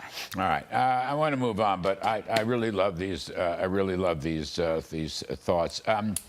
And shout out to the McDonald's person who actually called, because it was a McDonald's person that called and said, yo, I think there's somebody here who looks like the person you're looking for. So they got to shout that person out too. At the end, as you know, the Meet the Press interview, I was very disappointed, but I don't want to go there. Maybe I shouldn't have been disappointed. But I want to play some immigration tape on this and let you two comment on that, because Mr. Trump is clarifying some of his positions. Take a listen on this immigration, please. I'm not looking to go back into the past. I'm looking to make our country successful. Retribution will be through success, and we're going to all work together, and we're going to bring it together. And you know what's going to bring it together? Success. Unity. It's going to be a message of unity. And again, I think success brings unity. It's the unity one, which I love. Happy to play it all over again. While we're talking, we may try to get back the immigration tape, which I do want to play. Okay, here it comes. Here's immigration. I knew we could do it. You know. So, yeah, I see your comments. BTK says, don't mix debates. Peterson says it's not the same thing at all. The train was self-defense versus an assassination. T-Ben K says, not the same thing, but whatever. Yeah, because when you talk to the guy that actually did what he did to the United Healthcare CEO, what did he say? In the notes, it says these people are parasites and they have to be stopped, right? So, in his mind, he's defending people. That's it. Look, there's always a perspective. Okay, everybody has a perspective of why or on why they're doing what they're doing. Okay, his perspective is they're a parasite and somebody needs to do something. And he took it upon himself to do something. Tell me how that's not the same. The people that have been treated very unfairly are the people that have been online for 10 years to come into the country. And we're going to make it very easy for people to come in terms of they have to pass the test. We have to get the criminals out of our country. But we're starting with the criminals, and we got to do it.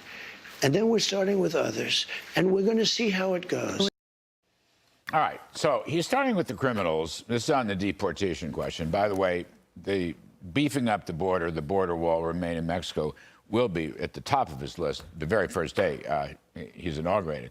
But on this point, Emily, it is interesting. He's throwing an olive branch here. This is, again, I could have even included this in the return to normalcy. Throwing an olive branch to Democrats. He's basically saying, you know what? We can talk about the Dreamers. That's the least of our problem right now. Maybe we can work something out. Incidentally, we tried to work something out in his first term, but Democrats did not want a broader-based legal immigration reform plan. But now he's saying to them, all right, we may be able to work something out in Dreamers, but we must deport the criminals. Now, I think that's pretty good on both counts. Number one, makes his position clear on deporting criminals. And number two, he's going softly right now. And I think that's a positive. Well, I see it as effective triage. So essentially we're looking at is an emergency room physician saying, I'm going to stop the bleeding right now. I'm going to save this person's life. And then while they're recovering, the next step, we can talk about their, the cholesterol. And so what I see here is that he's essentially saying, look, at this moment, we have, as we know, 750,000 illegal immigrants who happen to be criminals, who have histories, recorded criminal histories and convictions, and that's regardless of them crossing the border illegally here. So he's saying, let's triage and get these criminals out. Let's deport those that are sort of really eradicating and eroding any type of law and order whatsoever in many cities, to the point where every state is a border state. That's why.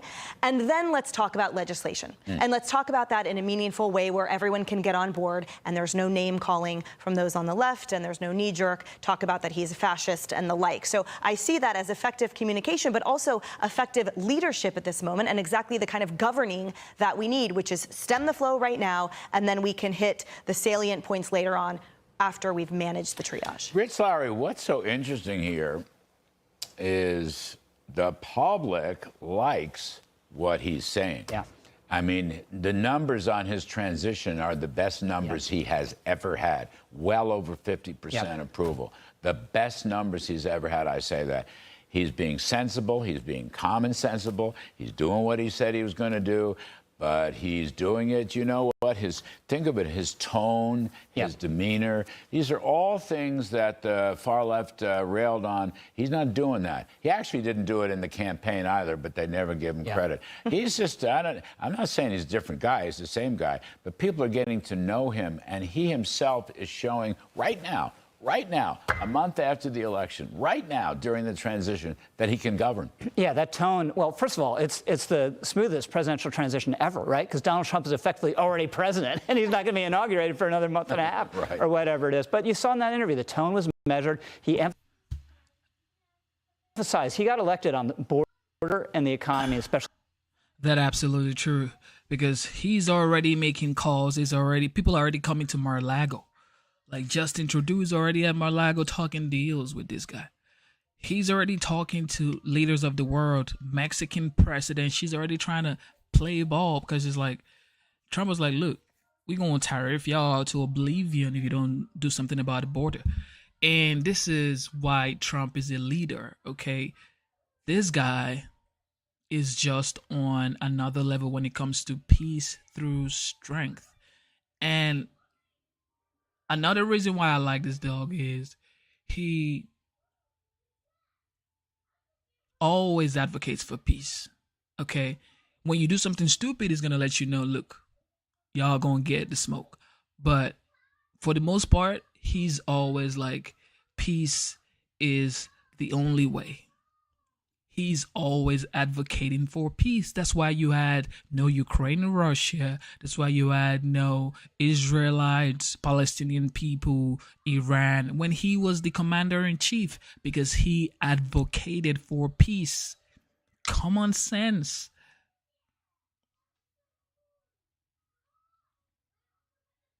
Peace through strength. And y'all can say anything, like the Democrats can say anything or whatever. Y'all can say anything, but you can never deny that we never had Ukraine, Russia when he was president. You never had Israel, Palestinian people, Iran. And this is why the world respect him. Only the strong, this is the thing that I've learned in life, only the strong know how to seek for peace, because they know what they are actually capable of. They know they can destroy y'all in like 2 seconds, but they know it's like, look, I don't want to fight because I know what I'm capable of, okay? Can we have a peaceful conversation? The strongest people are always the greatest diplomat.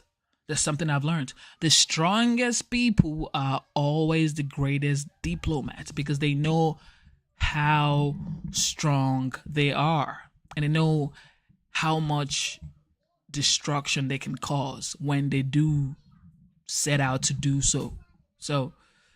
And This is why I respect Trump. This is why I supported him. This is why I support him. And this is why I voted for Trump. Because I perceive him as a strong figure. And only strong people know how to advocate for peace, in my opinion. Prices and groceries. He knows that. He's going to focus on that. And who's really going to oppose deporting illegal immigrant criminals, right? That's what they're going to focus on first. As Emily points out, hundreds of thousands of them. And after that tranche, you have about 1.3 million people who have defied deportation orders, have gone through the system, been ordered deported and stayed. If you can get all those people out, that's a lot, and that'd be an enormous victory. And you'd send a message we're serious about enforcement again, which would discourage people from coming in the first place. And Kristen Welker repeatedly tried to entrap him in that Meet the Press thing, where he would, I'm going to get the Bidens. I'm going to throw this one in jail. I'm going to throw that one in jail. He wouldn't take the bait. I mean, he's just really gotten very good at it, which is part of the reason for his popularity. And also he believes in God, which I think is part of the reason for his popularity. Last word, Emily Compagnie. Amen to that. I think we're seeing 2.0 President Trump, and like all of us with a little experience, we get better, we get more graceful, and I think the administration in between 45 and 47 actually, I think, made him much stronger, more effective. Yes, yes. So him losing in 2020, well, most people say he didn't, but him not being the president in 2020 to 2024, that was probably the best thing that happened to Republicans, Democrats, and independents, and the United States as a whole. Because now people saw the difference between what Trump did and what they have in Joe Biden. The respect they had in Trump and this delusion they have in Biden. Like this sluggish movement they have in Biden. But look at Trump. He's already commanding the respect. This is what you want your commander-in-chief to look like, to walk like, to speak like. Man, this guy's, he's probably never be forgotten.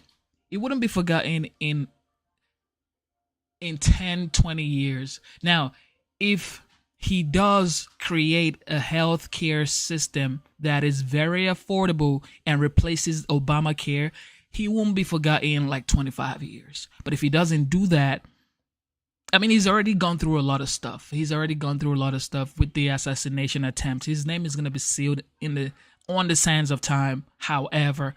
But if he creates something that lasts forever, and I just believe healthcare system is something that is paramount. He's always spoken about how Obamacare is like bad, but he needs to bring up something. He's been saying he has a concept. I get it.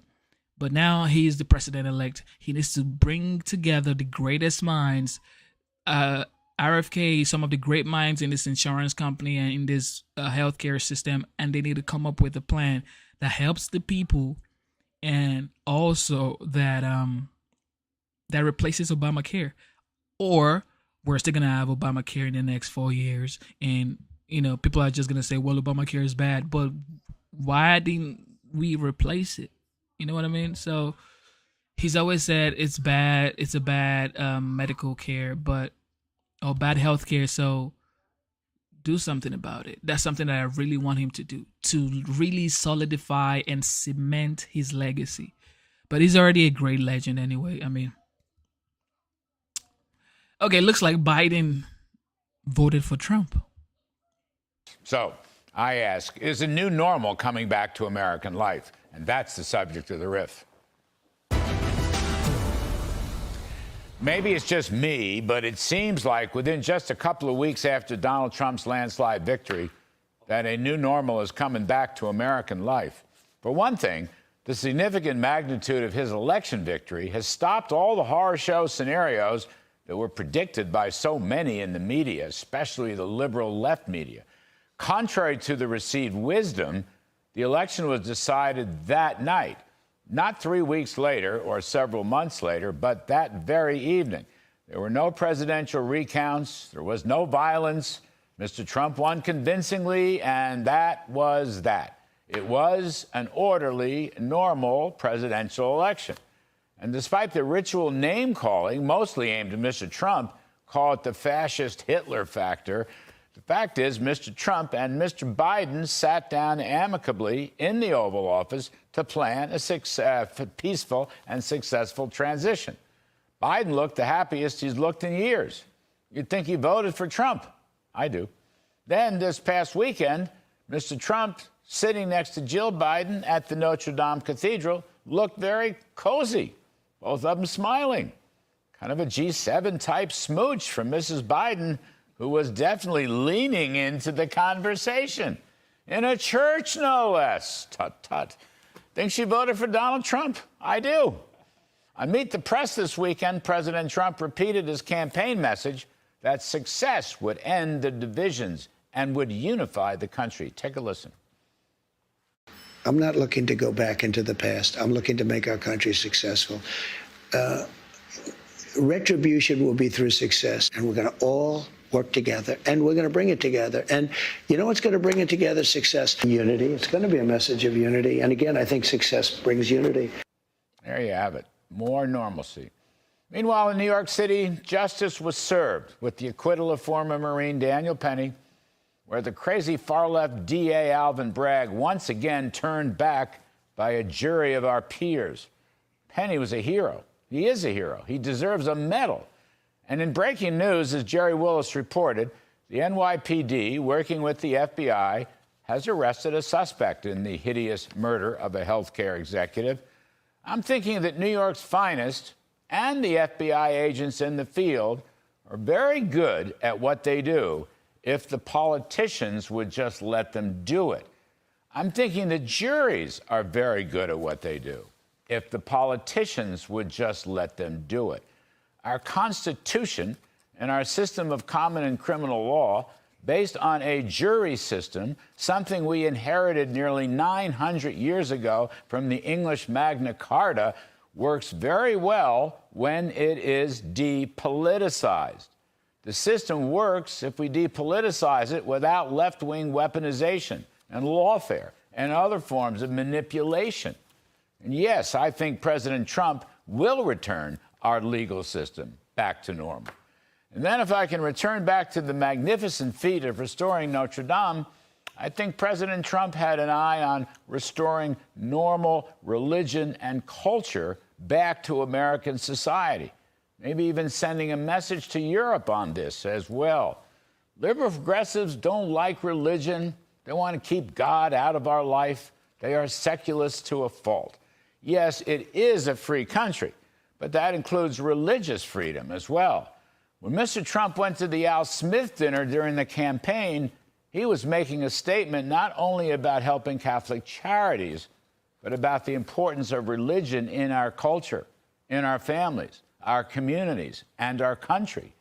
He won the Catholic vote by 20 points, according to some exit. Thank you for tuning in to the live show. You know what time it is. It is your boy, Genesis. Okay, everybody in the chat, I want you to double tap your screen. Let's get the likes up right now. Double tap your screen. And I also have one request from you guys. I want to ask you guys a question. Anybody in the chat, you've heard Trump. You probably voted for Trump, most of you in the chat. Can you tell me one thing that you don't like about Trump?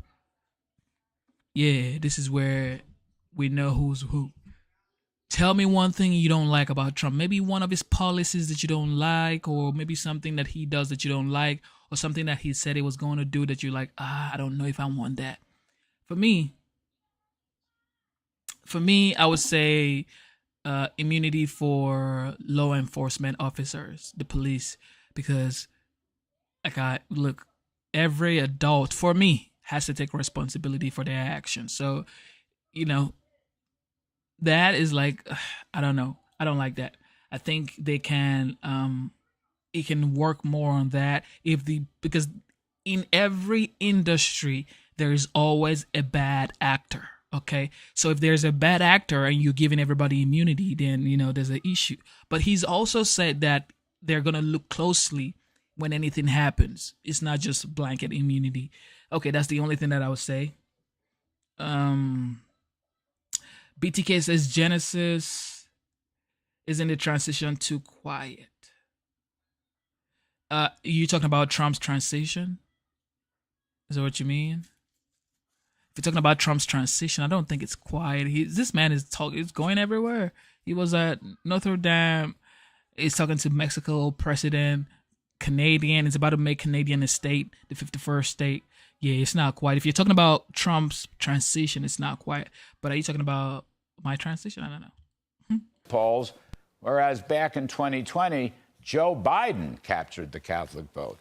Restoring the 800-year-old Notre Dame Cathedral itself was a restatement of. So everything Trump does, Glengar, you are 100% in support. Armando Lopez, everything Trump does, you have nothing. You support 1,000% everything Trump does. Lucy says everything Trump does is good. So y'all don't have anything like, there's nothing, everything you support it. BTK says from the Democrat side. I think Biden is really happy. That's something. He's happy he's going to get out of there. He's happy that he's going to stop taking all these trips, climbing staircases, maybe falling off, mumbling speech. He's just happy he's gone, and the transition, it's a little, maybe I may have to agree with you, BTK. It might be a little slow, but Trump is making it fast because you cannot depend on these guys to help you transition.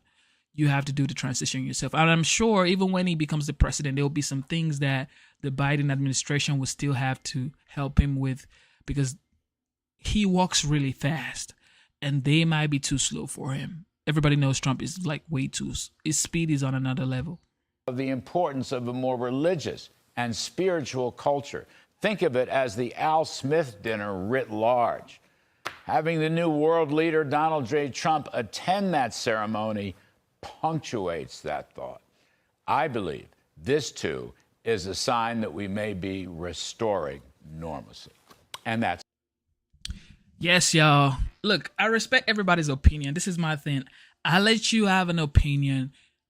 You let me have an opinion. We don't have to agree on everything. Like I voted for Trump, but I told you things that I don't agree with Trump. I don't buy agreeing with somebody 100%. It's like, come on, man. Can you get an opinion, please? It's like you just support this person 100%. There's something that he might have said that you're like, maybe not say that way. But 90% of everything you do, I F with it. But like, I don't see why someone would agree with somebody else 100%. It's like everybody's different in this world. You cannot 1,000% agree with somebody else, but you can like them. But it's okay to like somebody and disagree on some issues. No? Maybe it's just me.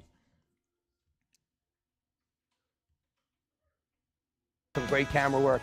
A huge break in the hunt for the killer. New York City police announcing that a suspect has been arrested in the brutal murder of United Healthcare CEO Brian Thompson. He's 26-year-old. You're looking at him right now, Luigi Mangione. He was found hundreds of miles away from Manhattan, I think 285, eating at a McDonald's in Altoona, Pennsylvania, after being spotted by workers. The New York Post reports that he's an anti-capitalist Ivy League grad. He was valedictorian of his high school class, who liked online quotes from Unabomber Ted Kaczynski. Here's what police had to say. Officers recovered a firearm on his person, as well as a suppressor, both consistent with the weapon used in the murder. They also recovered clothing, including a mask consistent with those worn by our wanted individual. Also recovered was a fraudulent New Jersey ID, matching the ID our suspect used to check into his New York City hostel before the shooting incident. Additionally, officers recovered a handwritten document that speaks to both his motivation and mindset. All right, that's what we know so far. And while cops investigate, some on the left are actually treating the suspect like a hero. New Yorkers held a tasteless shooter lookalike contest in Washington Square Park. Where else? And former Washington Post reporter Taylor Lorenz has been openly celebrating his murder while suggesting other executives should also be targeted. So many executives have taken their name offline on their websites because now they feel as though they could be targeted. I'm sure they're getting personal security. So before we talk about the inappropriate celebrating of the killer, can we talk about this anti-capitalist? He had handwritings about his chronic back pain, perhaps that he had. He made his gun off a 3D printer, a tech wizard who graduated in 2016. So, Dana, it seems like this guy is divorced from reality. He was living this great life. And now he doesn't realize on some level killing somebody is going to put him in prison for the rest of his life. Well, I am glad for everybody that's worried about this, especially for Brian Thompson's family, that he is apparently caught and they can maybe start to relax. But what I find, not relax, but, not worry that there's maybe something else coming for them. I just feel like there's a huge number of questions here. Obviously, was a very, very smart guy, valedictorian at his school, all these readings. I don't know what snapped, what happened. Maybe it's the back pain. There's just so much that we don't know. What I am grateful for is these eagle-eyed eyewitnesses who are willing to say, wait, I think that looks like the guy, and they were able to catch him. They should get more than $10,000, don't you think, Judge? Yeah, but I used to offer Crime Stoppers. I used to offer money. It depends on how much money you get from people who want to contribute to Crime Stoppers. Yeah, yeah. It's not like you have a fund for that. It's like you have these fundraisers. Everybody come, we make arrests. But I got to tell you, I mean, Dana's right. He's a smart guy, but he's maybe a little too smart for his own good, because he started playing a game. And if that backpack was his and he had Monopoly money in it, and if the ammunition said, deny, depose, and whatever the third D was, and he thinks he's so smart covering himself up. He's really not too smart. He's at the hostel signing in. He's flirting with a girl. He takes the mask off totally. But what I want to know is, everybody in America saw that picture. Everybody saw this, and then everybody saw more than that when he was in the cab. Why didn't somebody who's related to him, went to school with him? He's got a cousin who's a delegate somewhere in Maryland somewhere. Why aren't they saying something? But it's a good day for America. And I started by saying that Danny Penny was acquitted. This guy is arrested. But I really believe that he's too smart for his own good. Do you know they didn't even have his name, even though they had his picture? They didn't have his name. That's crazy to me. Oh, they told you they didn't have his name. No, in the press conference they were asked. They asked the head of detectives, did you have his name? No, not until he was caught. So I thought that was crazy. Really? Yeah. Harold, how do you feel about this perverse thing? People celebrating. Well, healthcare companies and these fat cats deserve it? They shouldn't do that. I don't care what side of the aisle you're on. But I want to just say something to this. I think they may not have known his name because he wasn't in any system. So you just can't see a picture and know the name. Two, I think there's so many more questions today, and I think what the judge was saying too. How did he know that Brian Thompson was going to walk out of that where he walked out of at 6:40 in the morning? I know he probably knew that thing was at 8 a.m., but did he have more information about where he was coming from? Because it seemed to be so much there. Evidently, he's a tech wizard. Maybe he could hack into this guy's personal account. His calendar. Or we don't know. Whoa, it's a tech wizard. That's just wow. Boo-boo, you got to sit down and finish your food. Okay, put that in the trash and wash your hand. Put your sleeves up, okay? I love you. Yeah, it's like a tech wizard, this guy. Know the answer. We're going to find that out. Two, maybe there were family members that saw it and shared some information. We still don't know all that they know. There's so many more questions here. I remember when the Uvalde thing, the tragedy in Uvalde happened in the school, and we sat on this set, and the judge and I both said there are going to be some awful things we're going to continue to learn about this. I just don't think this story is over yet. Obviously, to answer your question, we live in a really, really perverse and dangerous and awful place when people are willing to say the things that people are saying online. And then for this person at the Washington, I don't know the Taylor Lorenz, celebrating CEOs. Because what kind of society do we live in? I can understand you disagreeing with a company's policies, but that doesn't mean that you have the right, that anyone has the right to go and kill somebody. Now, this young... So that doesn't mean anybody, listen, doesn't mean anybody has the right to go on somebody, okay? This young guy right here, if indeed he's the person and they prosecute him, I hope he gets a death penalty.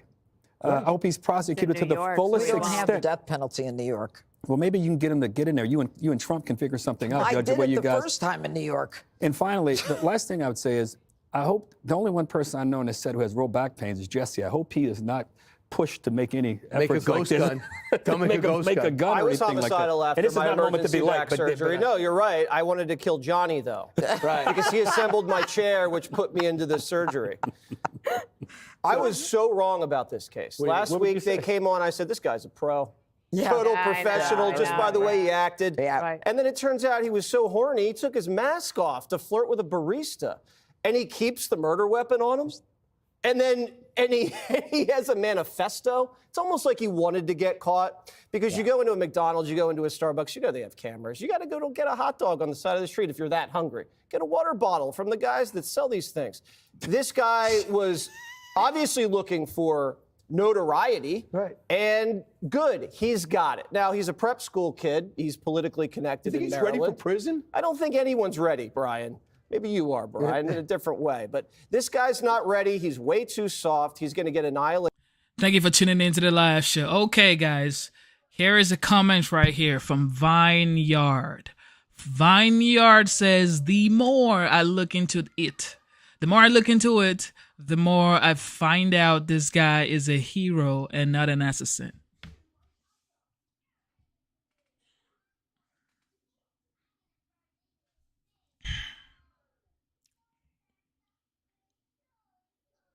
Telling y'all started this hero thing. Now you're going to have to back it up. Somebody reply Vineyard, because I'm out of it. On the inside, and good. If he's not going to get the death penalty, maybe someone will do him justice behind bars. That's all I have to say about that. You should stop there. Right. People say that a lot. Yeah.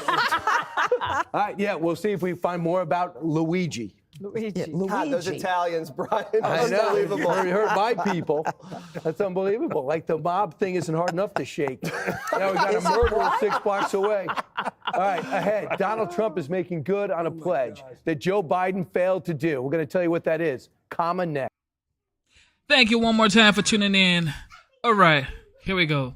CNN always has something to say when it comes to Pete Hegseth and Kash Patel. President-elect Trump's picks for key national security jobs just finished meetings on Capitol Hill with Republican lawmakers. These include nominees Pete Hegseth, Kash Patel, and Tulsi Gabbard. CNN's chief congressional correspondent Manu Raju is on Capitol Hill for us with a major update on Hegseth's nomination for Secretary of Defense. Tell us more, Manu. Yeah, Senator Joni Ernst is considered one of the key, if not the most significant Republican votes in the entire Republican conference. Just met with Pete Hegseth, actually for a second time. They also had another meeting over the weekend, given some of her concerns in dealing with Hegseth's past views opposing women in combat. Of course, Ernst was a combat veteran. Ernst has also been a victim of sexual assault, has called for changes to the practice, to how the Pentagon deals with those claims. And Hegseth, as we know, has been accused of sexual assault, something that he has denied. But after they have met, she indicated that she would support him through the process, she said. She sounded very positive about his confirmation prospects, although she's not quite a yes yet. You said supporting the process. It doesn't sound like you're a yes yet. Is that fair?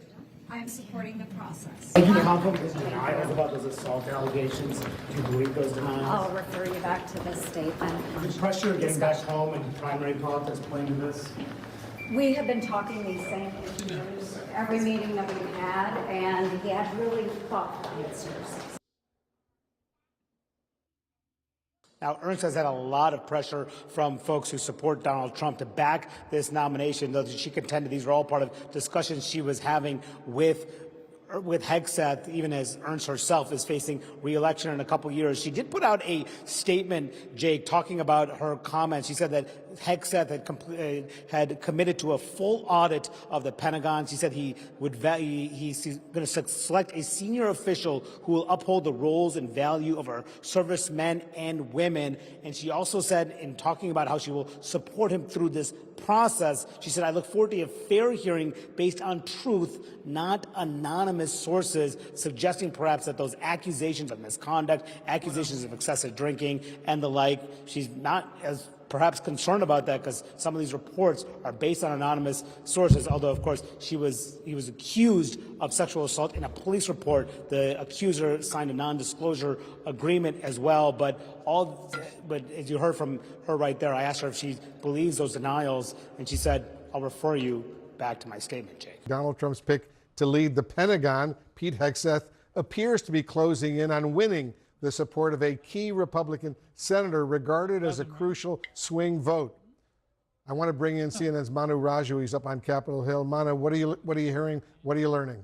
Yeah, a lot of Republican senators are falling in line behind Donald Trump's more controversial picks, including Pete Hegseth to lead the Pentagon. One key senator, Joni Ernst, a pivotal swing vote, someone who has pointedly refused to say if she would back his nomination, had met with him for his second time. That second meeting occurred today. Afterwards, she told me and other reporters that she, quote, supports him going through the process. Would not say if she's a yes yet, but she sounded very positive as Hegseth made some key assurances to her going forward. Now, there are also others as well, including Senator Lindsey Graham, who just met with Tulsi Gabbard, Donald Trump's pick to lead the department, to be the director of national intelligence.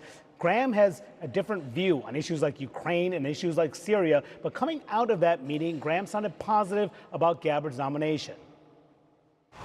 We've had policy differences. I know her. I like her.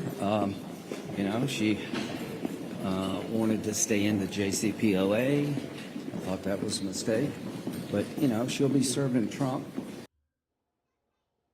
And Wolf, also Kash Patel, who is Donald Trump's pick to be the new FBI director, as Donald Trump is essentially threatening to fire the existing FBI director, Christopher Wray, even though that's a rather unconventional and very controversial move to fire the existing FBI director. There are very few Republican senators who are pushing back.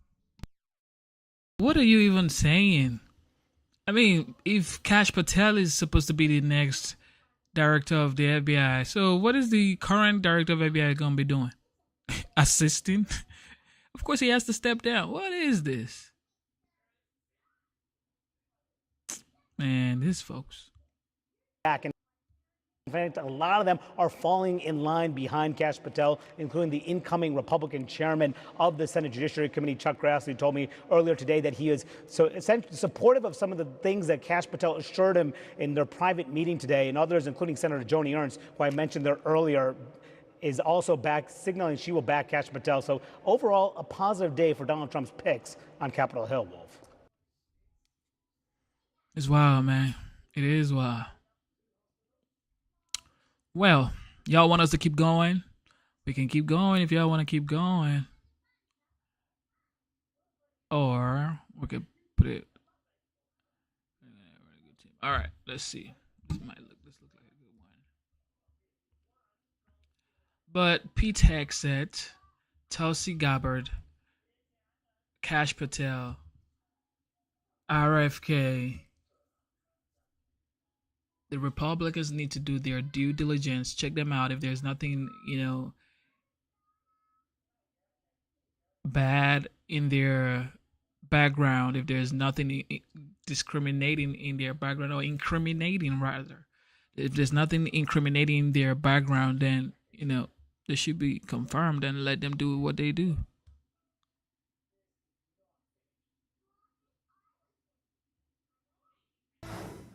Good evening, and thank you for joining us. I'm Trey Gowdy, and it's Sunday night in America. We're about halfway between Donald Trump winning office and taking office. He's hit the ground running with cabinet nominations as we watch the Constitution spring to life with that short, impactful phrase, advice and consent.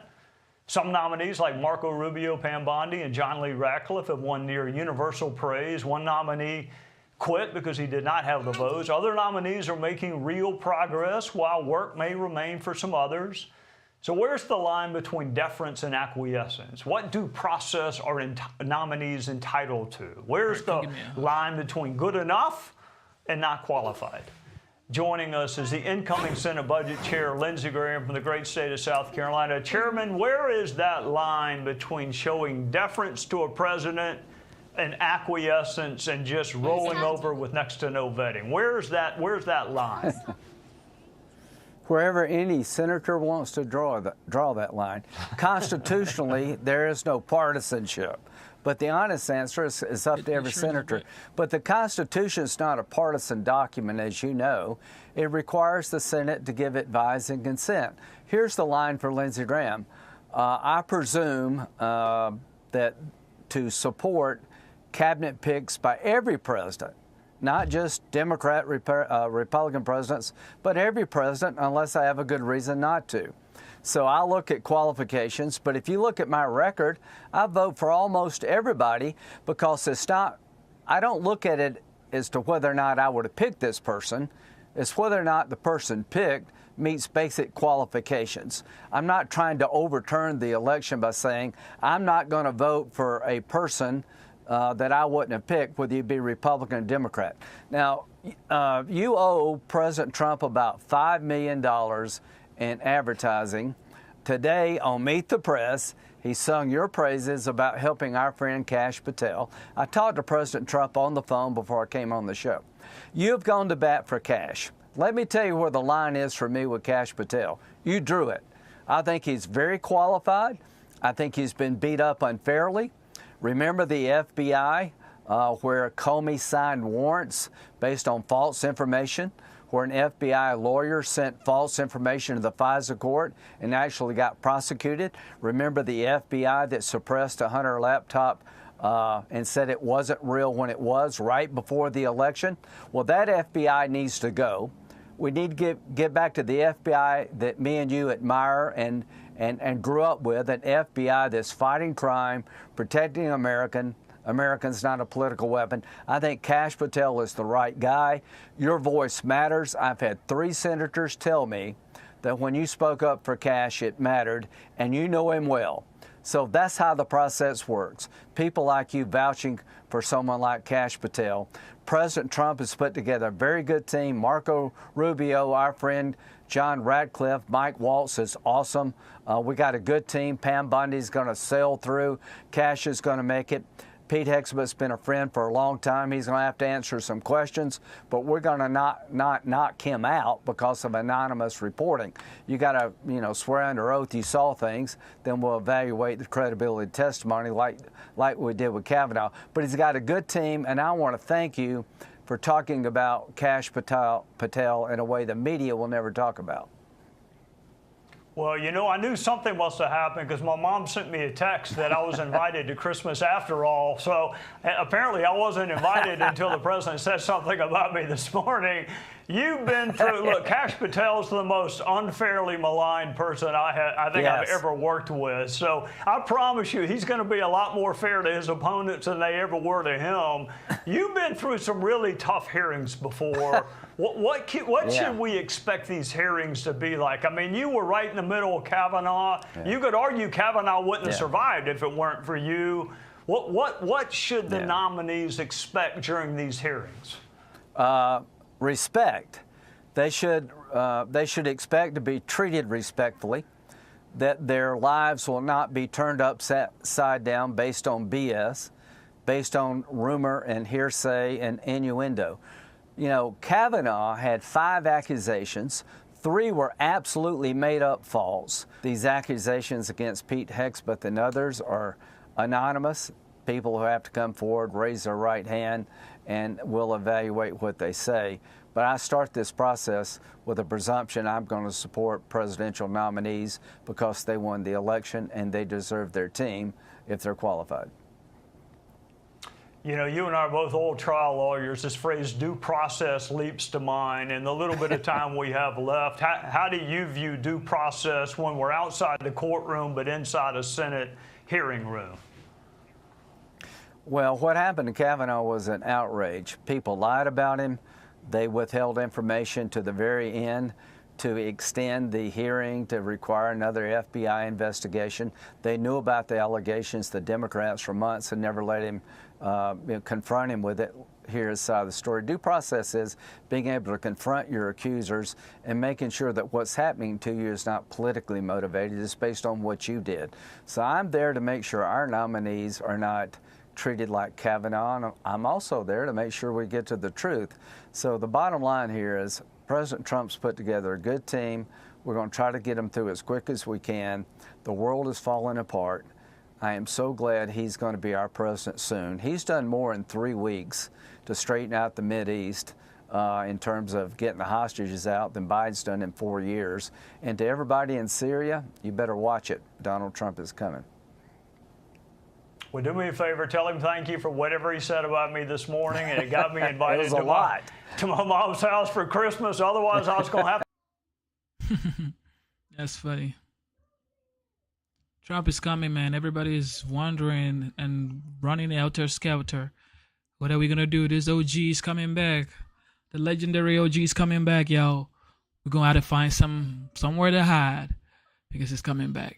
That's the kind of leader you want, a leader that cannot be pushed to the side, unpredictable.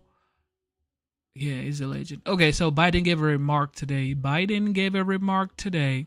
At the White House Tribal Nations Summit. Let's listen to our president, President Joe Biden. So if you'll bear with us for a moment before the president gives his remarks, Assistant Secretary Nuland and I wanted to acknowledge the wonderful leadership by President Biden. He has been a champion for Indian country over these past 4 years, and I felt the best way for us to acknowledge that was with a blanket. This is an 8th generation blanket from a tribally owned business, and I've had it embroidered. Assistant Secretary. It says Joe Biden, champion for Indian country, 2021 to 2024.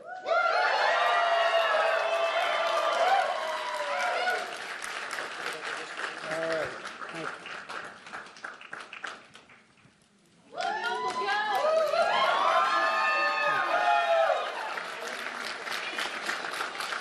I think they want us to look over there. We're all over there.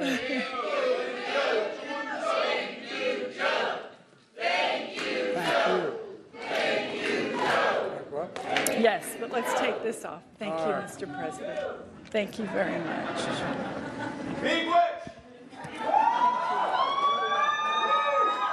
I could have used that blanket when I was lighting that Christmas tree. Both of us were freezing, Secretary. Thank you, Secretary Haaland. This is Secretary Nuland. Thank you, thank you, thank you.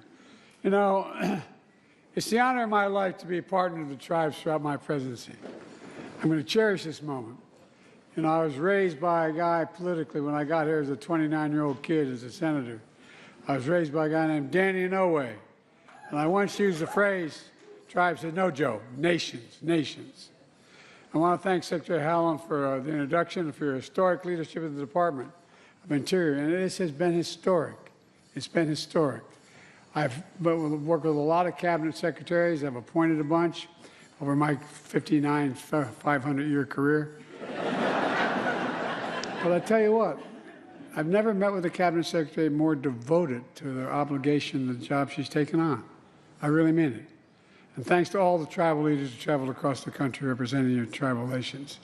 Folks, I came to office and I relaunched the White House Tribal Nations Summit to bring us all together again. Talk about the needs of your communities, to set goals, to listen. Because I recognize that respect is the core of nation-to-nation relationships. We have a lot to be proud of, I think. We've gotten a lot done. From day one, my administration, we've worked to include indigenous voices in everything we do. Not only the first Native American cabinet secretary in history, but more than 80 Native Americans now serve in senior roles across my administration.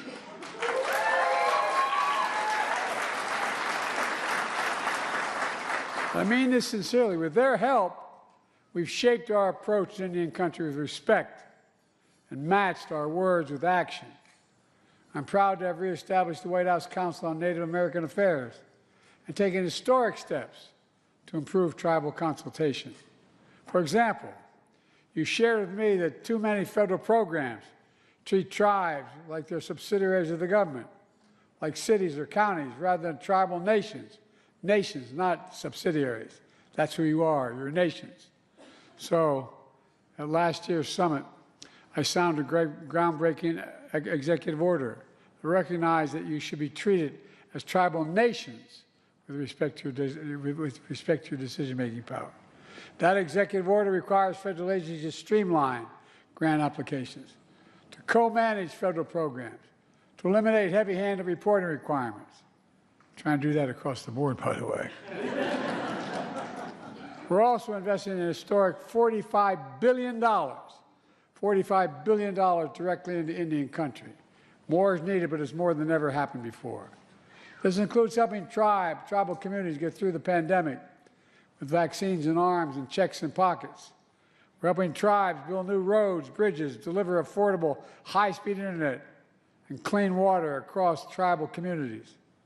As a nation, we're making the biggest investment ever in fighting climate change, anywhere in the history of the world, which helps tribal communities to lead in transition to clean energy and ease the impact of droughts and wildfires and rising sea levels that threaten native lives and precious homelands.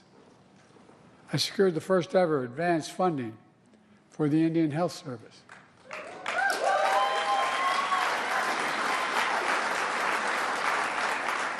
Where I come from, we call that a big deal.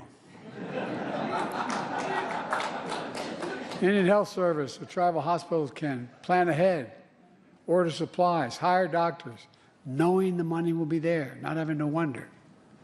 All told, in 4 years, we've created 200,000 jobs for Native Americans. A record low unemployment for Native communities. There's been an historic $8 billion increase in federal contracts awarded to Native businesses. And I'm proud, that's important, I think. I'm proud to have helped cut child poverty in tribal communities by more than 1/3 and more to do. The folks,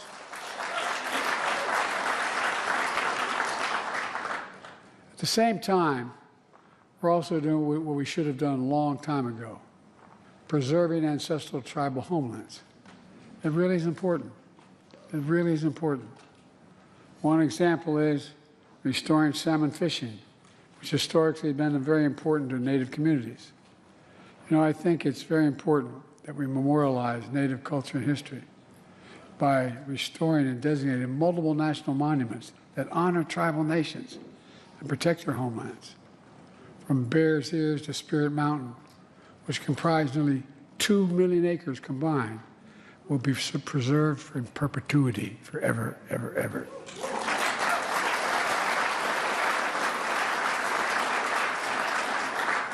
I remember a young woman came up to me, a young girl comes to me and said, I bent down, she said, "Can I talk to you?" I said, "Sure." She said, "Can you take care of Bears Ears?" I said, "I beg your pardon? Can you take care of Bears Ears?" I thought she wanted me to capture a bear, you know. And when we signed the bill, I gave her the pen. Look, it's sacred, it's magnificent. And this year, my administration designated the first Native Marine Sanctuary proposed by indigenous communities, which is off the coast of California, which occupies 4,500 square miles. That's off limits. You know, these efforts are totally consistent with my commitment when I came to office to preserve 30% of all America's lands and waters permanently by the year 2030. And we're well on our way because of the help you've given me. And we're doing all this with respect for the stewardship practices that tribes developed over the centuries, known as indigenous knowledge. I believe tribes should have a say in how these sacred lands are managed. To this day, they should have a say. And last year alone, we doubled the number of co-stewardship agreements, totaling 400 with tribal nations. All of this is a stark cry from the failed policies of the past. In October, I saw many of you in Arizona. It's a day I'll never forget. On behalf of the American people, I felt it was really important for a President of the United States to stand up and right a wrong that had been ignored for a long time and apologize for the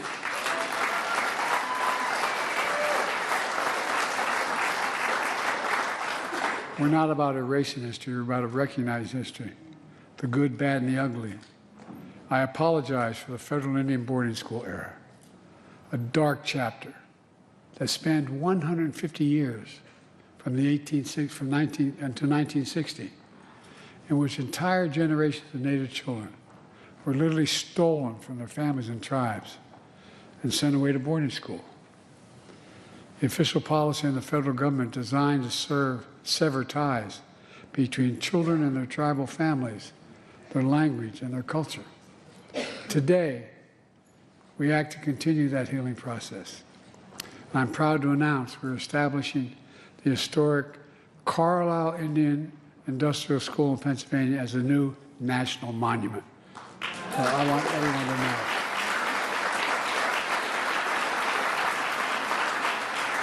I don't want people forgetting 10, 20, 30, 50 years from now, pretend it didn't happen. The Carlisle Indian School was the first off-reservation federal Indian boarding school for Native children that were taken to, the first one. About 7,800 children from more than 140 tribes were sent to Carlisle, stolen from their families, their tribes, and their homelands. It was wrong. In making the Carlisle Indian School a national monument, we make clear that what great nations do. We don't erase history. We acknowledge it, we learn from it, and we remember so we never repeat it again.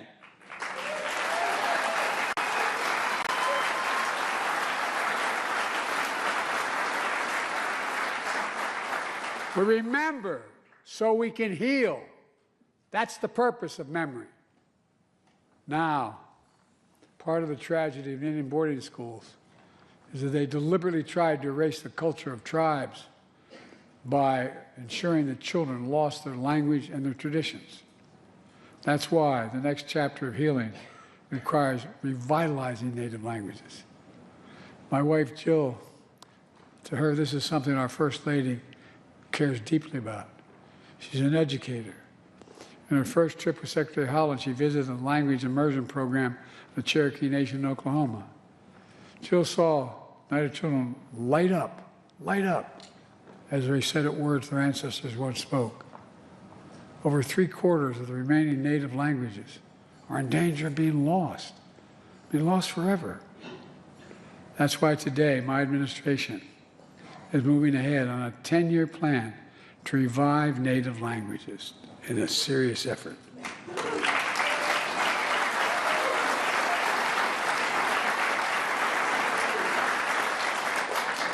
It's a vision that works with tribes and support teachers, schools, communities, organizations in order to save native language from disappearing. This matters.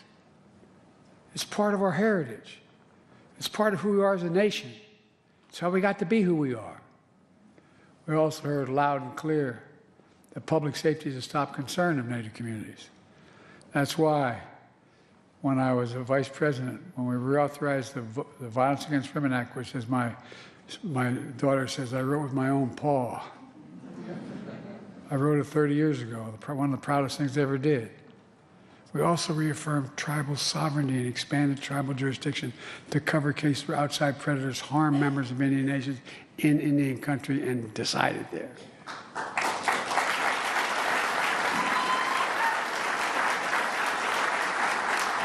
I also signed an executive order to improve public safety and criminal justice to address the crisis of missing or murdered Indigenous people. These efforts, and all of our efforts, are a matter of restoring dignity that was taken away from tribal nations. Dignity. My dad used to say, Joey, and I mean it sincerely, everyone is entitled to be treated with dignity. A word most often used in my family by my dad. Dignity.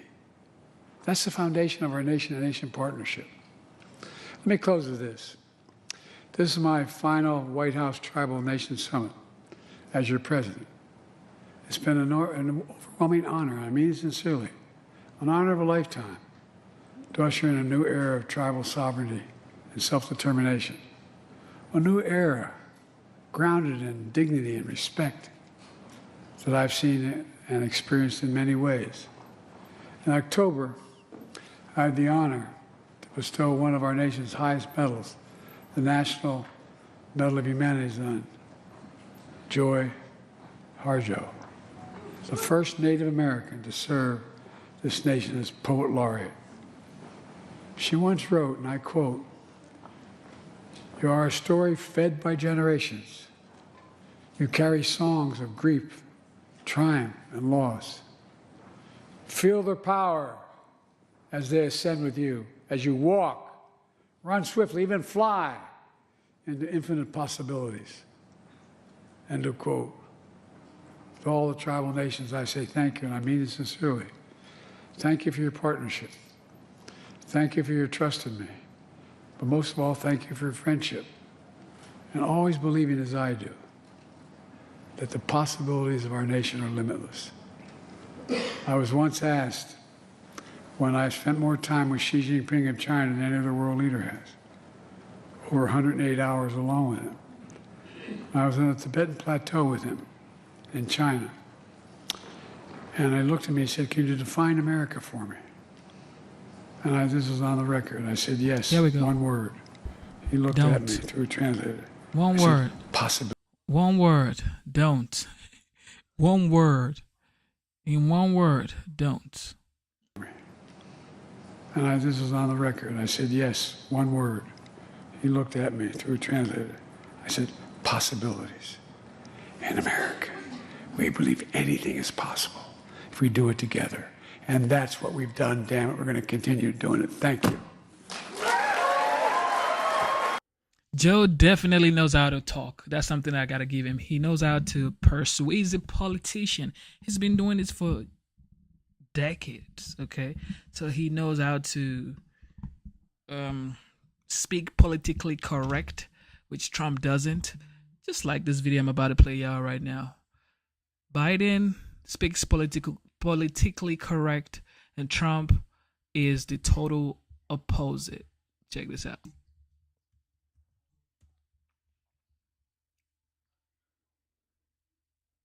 Last week, he's a weirdo, Mark Zuckerberg came to the White House, kissed my ass. Kissed my ass. Sir, I'd love to have dinner. Sir, I'd love to have dinner. I'd love to bring my lovely wife. All right, Mark, come on in. Sir, you're #1 on Facebook. I'd like to congratulate you. Oh, thank you very much, Mark. I appreciate it. Weirdo Mark Zuckerberg confessed that in 2020, the FBI went to Facebook and the media and gave them the false narrative that the Hunter Biden laptop from hell was Russian disinformation, even though they knew that was not true. Last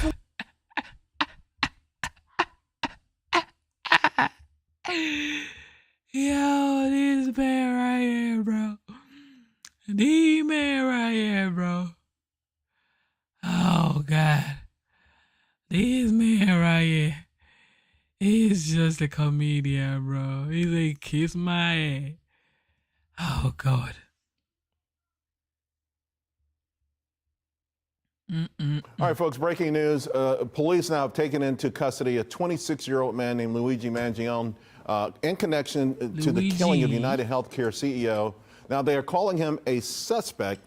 In fact, the police say, though, that he had a similar gun to the one that was used in the killing of Brian Thompson. Also, authorities say that they found writings critical of the insurance industry along with a fake ID. I'm going to bring in now a special guest with us today, Andy Puzner. Andy, former CEO of CK in restaurants and other businesses out there. I just want to get your thoughts on this because this has been sort of a shot across the bow of corporate America. There's a lot of different explanations and conversation, but one thing that feels different right now is that there could be a target on the back of corporate executives. Just your thoughts on this in general. Yeah, it's unfortunate, and there has been some public reaction in favor of the shooter, which is terrible to see. This was a heinous act. Right. There's no way it should ever be praised, or people should be laughing about it. But it's certainly not the fault of the CEO, and it would have been better if he had more protection. But I think CEOs need to get out and talk about the issues that they're facing. This CEO is getting criticized for low-quality, high-cost health care, and that's not his fault. It's the fault of Obamacare and regulations that go along with Obamacare. And I think if CEOs were more willing to talk, whether it's the government that they're afraid of or these large investment firms like BlackRock or State Street or Vanguard, CEOs need to get out and speak and explain to the public what the problems that they're facing and why they're seeing what they're seeing. In this case, United Healthcare is not responsible for these for the Well, he would have had some. I mean, within their industry, and a lot of things are floating around, but I did see one chart that showed their rate of rejection, their rate of rejecting insurance claims was twice the industry average. So, you know, it would be interesting to see a CEO go before the public and say, hey, this is why 30-some-odd% of people we're rejecting them, whereas the industry average is 17, and some of our competitors are lower than that. That's a tough thing to do, but maybe some sort of articulation on how business works, because we are in an environment where people feel that business is letting them down. Yeah, CEOs need to get out there and speak. I can't explain why his numbers are like that, but he certainly could. I mean, I'm sure he's got good reasons. He's not out there trying to produce a high-cost, low-quality product. In fact, he's trying to do the opposite. So I think if CEOs would get out and explain more what they're facing, the issues they're facing, and help the American people understand why things are the way they are, instead of being so intimidated by the government or these large financial firms. Right. I think that if CEOs got out and spoke, I think that it would calm things down quite a bit. Mark Andreessen posted over the weekend a passage from the New Yorker, and it says, I was at a show Midtown Manhattan on Thursday night, and when the comedians on stage cracked a joke about the shooter, the entire place erupted in cheers. You know, so we know about this sort of anti-hero thing, whether you talk about Ma Barker, Bonnie and Clyde, or whatever, but it does feel like there are periods in our society where even violence is cheered when it's against people who are seen ultimately corrupt. How does that, other than the CEOs, are there other folks who should be a part of the solution to, hey, listen, you know, this is not the way to go, or what do you make of it because a zeitgeist sort of thing? Well, I think we need, in a lot of areas in this country right now, we need the politics to calm down. I think politicians could go a long way towards helping explain what the issues businesses are facing are and why consumers face these problems. There are also a lot of people that speak publicly on TV stations like we're doing, or on networks like we're doing right now, need to go through these issues and explain to people what the real problems are. There's no way in the world that a murder like this, a heinous act like this, should be laughed at or cheered anywhere. And I think people do it because they really think these people are evil. They really don't understand what's going on, particularly with healthcare. Look, what do you and I know? If you put the government into anything, the quality will go down and the price will go up. You put the private sector into anything, and what happens? Competition, quality goes up, price goes down. So when you take Obamacare and this regulatory framework and you impose it on the health insurance, on the medical sector, you're going to get higher costs and lower prices. It certainly wasn't what people were promised back then, right? It certainly wasn't. You know, you could, if you like your doctor, you can keep your doctor. Everybody that's got pre-existing conditions is going to be covered, and this is going to make things cheaper. Well, they just had a Gallup poll that came out and said, while 62% of Americans judge their health care as fair or good in 2009, today that number is 44%. So Obamacare was a lie on everything. All of those things were untrue. It is now more expensive, and the care is worse. Andy, I want to switch gears here because this notion of miscommunication or misinterpreting the economy, how Main Street, Wall Street, and the political realms have gotten it all wrong, I think a lot of it comes back to the way we look at data and the way, to your point, media articulates this. In fact, a lot of folks are worried about how tariffs will impact our economy, how deporting illegal immigrants will impact our economy. We had a jobs report on Friday. We've got Madison here with us. She's going to walk through where we really are with this stuff, not the hype, but the actual facts. And then I want to come back with Andy and ask him the questions. Madison, lay it out for us. You got it, Charles. So we're going to start first with that Wall Street. Large corporations, they're expressing concerns over issues in the upcoming administration, specifically focusing on tariffs. A lot of attention being paid there. And when you look at that, you see that this has been a concern that has followed Trump. So right after his election in 2015, we saw a small increase in concerns around tariffs, a peak in 2018. And then during the Biden years, corporate concerns on tariffs, they've been lower, but now they are re-emerging. Over the last few years, though, when you take a look at other issues, like you mentioned, immigration, foreign-born workers have made up the change in the labor force. These workers also almost got all the net new jobs as well. Overall, we see some good news for companies. You look at those companies, they're no longer screaming about labor shortages. That has been a sharp decline there. Management teams discussing labor costs as well. we're also seeing a decline. And getting back to that jobs report, there was little change in the number of people who were not actively looking for a job. So that's talking about discouraged workers or long-term unemployed workers.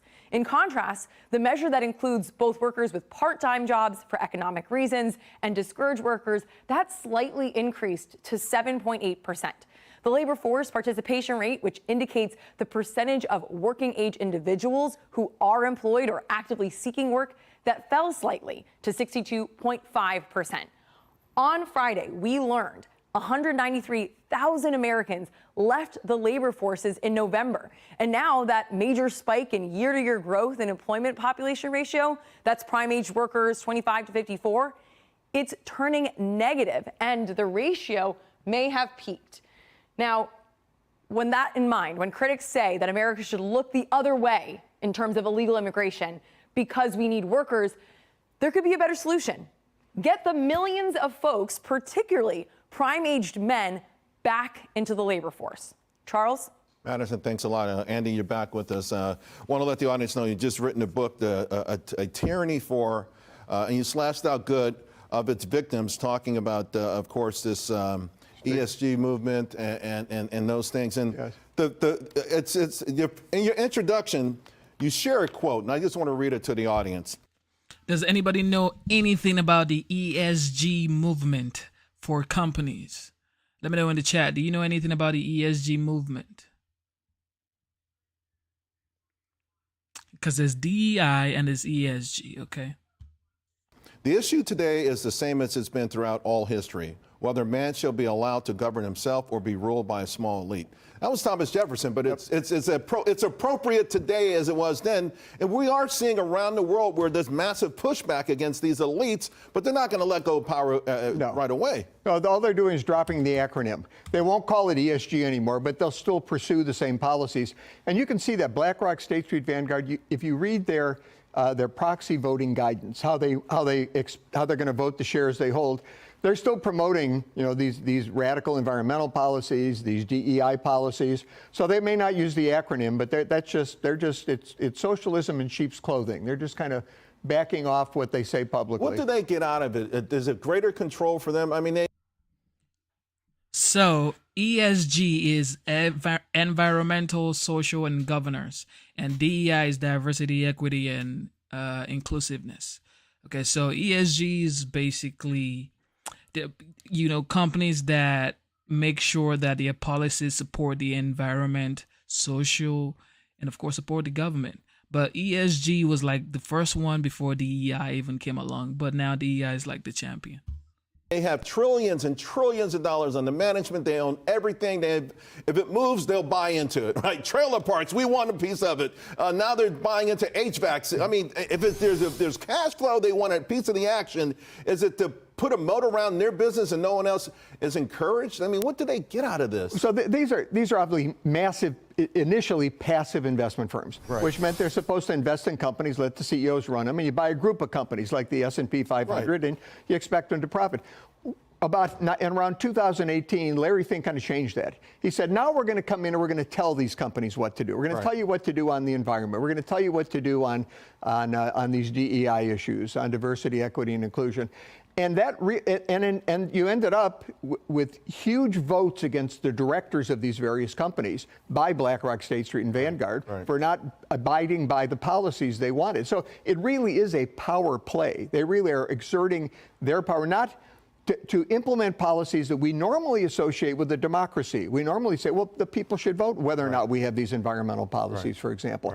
Well, they're saying we don't need that. We're going to skip all that. We're just going to tell you what to do. Before I let you go, and I'm out of time to kind of screaming at me. I still want to talk about tariffs and labor. So let's just the labor participation part, because that's huge. We have millions of men who are out of this labor force, working age men, and they're not counted. They're not in the U3 number. Nope. And when I hear people saying the jobs number is great, I just want to scream. I do normally scream. It can't be great with 8 million people out of the labor force. Why don't we train them up and close the border? It seems like a pretty easy 1-2 punch. It is an easy 1-2 punch. What people don't understand is if you have a certain number of jobs, let's say you have 1 million jobs, and you've got 1.2 million people in the labor force, then just 200,000 are looking for jobs.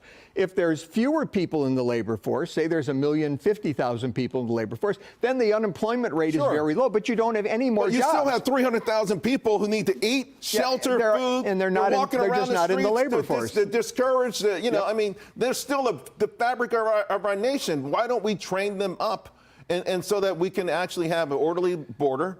We want migration. The country's building immigration. We're all proud of that. No one's against that. Nope. But why don't we help the average American out there? I don't get that part. Well, you are absolutely right, and I think President Trump was elected to implement that agenda, and I think we're going to see it. So I hope corporations stop belly aching about it, and the economists, and let's see what happens. I believe it's going to be great, Andy. Remember, just one more thing real quick. You saw that big surge in concerns about tariffs.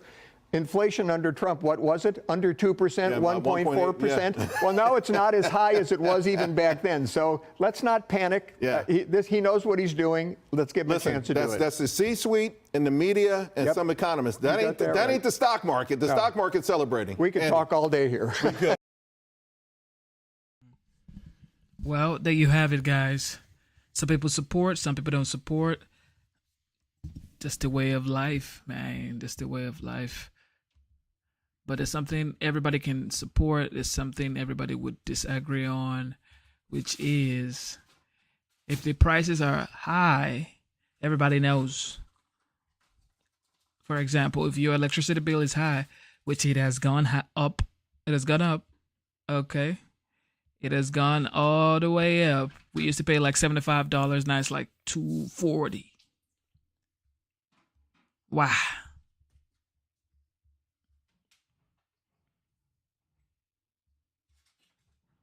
Let's bring in Paul Morrow, retired NYPD inspector and a Fox News contributor, and James R. Fitzgerald, retired FBI supervisory special agent and co-host of the Cold Red podcast. Great to have both of you with us today. Paul, let me start with you.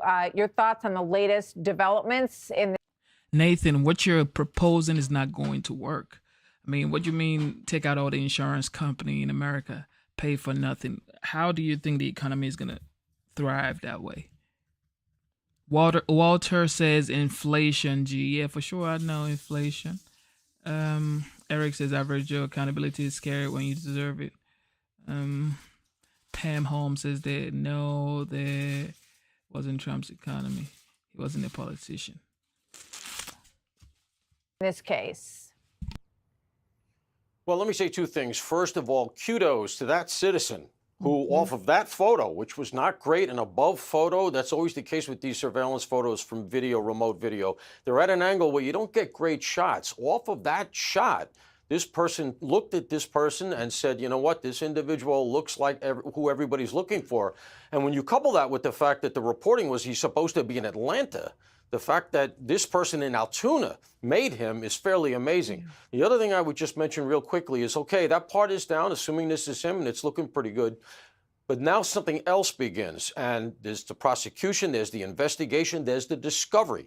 The discovery laws in New York City these days, in New York State, are draconian on the prosecution. They got to gather a ton of stuff. You have the out-of-state issues here. They're going to have to gather all that. You got the extradition. So now it's another battle, and that's what the police are going to be concentrating on now as they go forward. James Fitzgerald, let me bring you in, former FBI profiler. We are learning some bits and pieces about the person who is. Shout out to Mermaid Hunter. He's saying a mermaid. So Mermaid says different book bag and different hoodie. So what you're saying here is that's a different person. Ooh. Shout out to Jessica Smithers. Thank you. Nancy F says France for the century of hardship. Research more. Alberto CRXR. Where have you been, bro? You can tell it's somebody definitely in by the mask. Yeah, it's Smile. That's definitely the dude right there. Is the suspect in this case. That is his status at this point. There are other outlets, including the New York Post, which is related, our sister publication, that is saying that he was a valedictorian at his high school, a private boys' school in the Baltimore area. Your thoughts on the profile of this young man? Well, it's only a profile when it's an unknown subject. Once we have someone identified, now they're going to be doing a behavioral assessment. If the shooter has been deceased himself, they'd call it a psychological autopsy. But now they're going to do this behavioral assessment, this psychological assessment of just what made this person tick, what made him as mission-oriented as he was to have devoted 10 days, probably more, directly involved in the killing of Mr. Thompson of United Healthcare. So they're going to try to find everything going back to his prep school days, his valedictorian days, any type of social media he was involved in, certainly the web searches he's conducted, and that's going to put a total picture of this person together. And this will be evidentiary that can be entered into, a trial at some point. Defense will always fight these things, but these types of issues that suggest motivation and rationale for doing this would certainly be important. Doesn't surprise me either that this guy was somehow a fan of the Unabomber, Ted. Okay, guys, put it in the chat right now. Do you support what this guy did, or you do not support? I want to know, okay? Because everybody had an opinion when it was Danielle Penny and Jordan Needley. So now that we have this guy, what do you guys think? Do you think what he did was nice or bad, or he should face the full extent of the law? Some people are saying the death penalty, but look, I won't be the one to say that, but I want you guys to say it in the chat right now. Let me know in the chat. Let me know in the chat. Frightful said, look, I support this dude, dog. So you support this guy. Support. Damn. Shout out to Jessica. I love the accent. If I had a social media platform, I would have DM'd you. True story. Okay, Jessica, thank you. Eric says free him. Damn. So y'all support this guy? Zyro says murder. Absolutely not. The Unabomber reference is another part C. No, it's primitive action.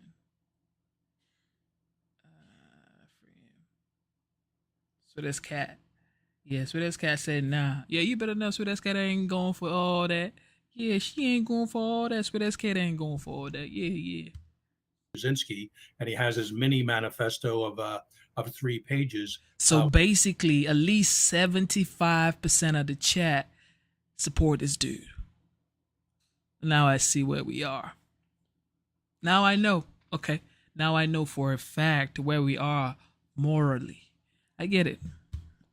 We'll see if there's as much evidence in there as there was in the 56-page manifesto of the Unabomber, but I'm sure there'll be valuable evidence they can use against him in a court of law. Yeah.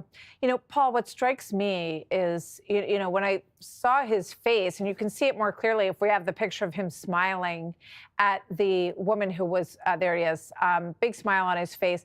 And I thought when I saw this picture, Paul, that he's a young man, he's smiling in this photo. I thought anyone in his family, they know that that's him as soon as they see this photo. He went to, if these reports are correct, a prestigious prep school, that's all over social media. All of those people, his professors, they also, if they saw this picture, Paul, had to have been able to identify this young man. Do we know whether or not the investigators on this case had been reached out to by people who said, that's him? They couldn't tell where he was at that point, but they identified him.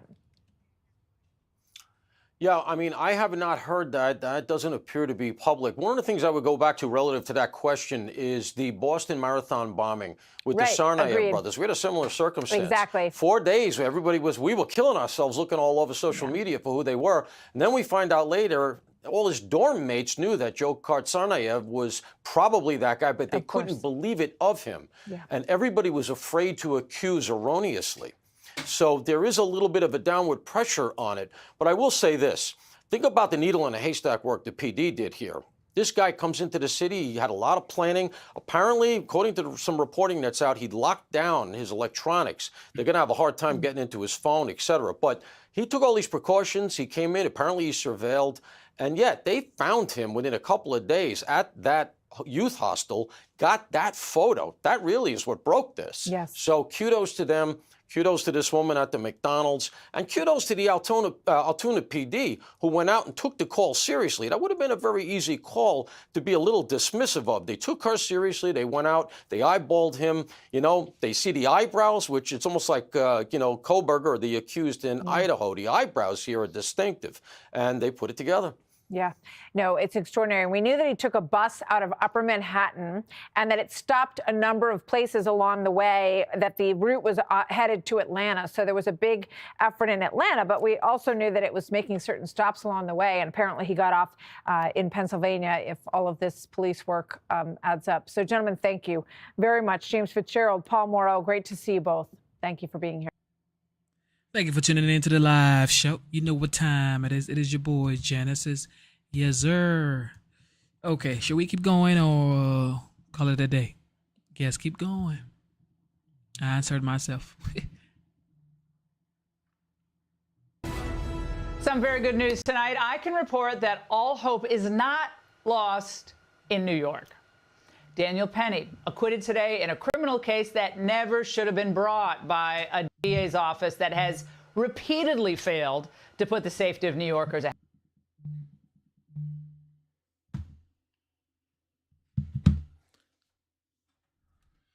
I need to put this poll up too. So after this poll, we're gonna do the next poll. So do you support Luigi United Healthcare serial killer? People says so. 55% of the chat says yes. 45% says no.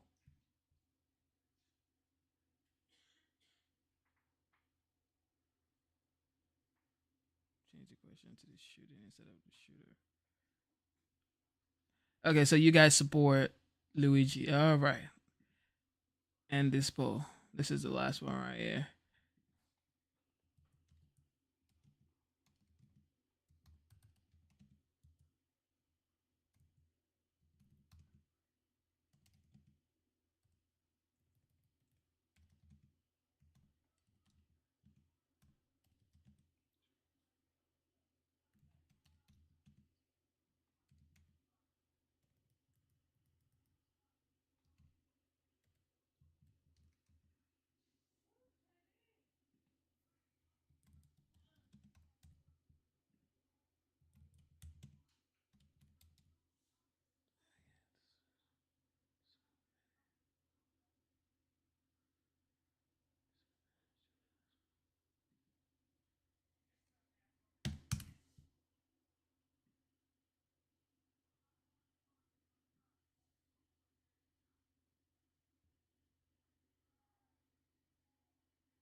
All right, here we go.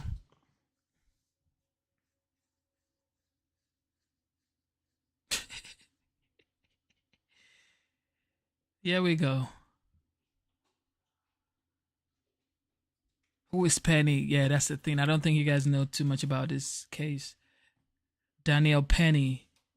Fred says, who is Penny? Penny is Danielle Penny. This is Penny Riot, the guy on the floor. So what, you guys don't know anything about Danielle Penny? How many people knows anything about Penny?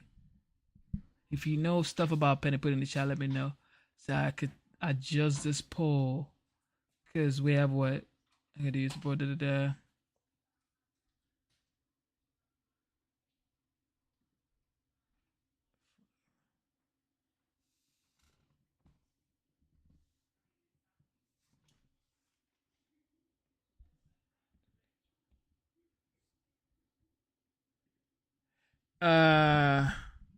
I mean, if you support Penny, just say hell yeah. If you don't, no, man.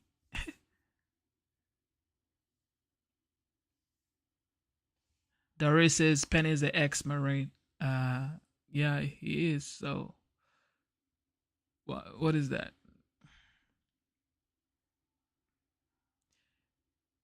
Please, y'all just put just make this 50-50, okay? Do you support Penny in this subway situation? If y'all can make this 50-50, I know for a fact we still got some good conscience and heart in this chat. Okay. Because who are we?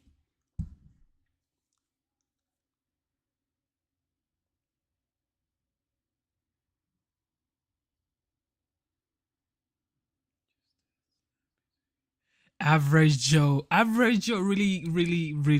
really supports me when it comes to Daniel Penny's issue, but he doesn't want to say it because listen to this guy.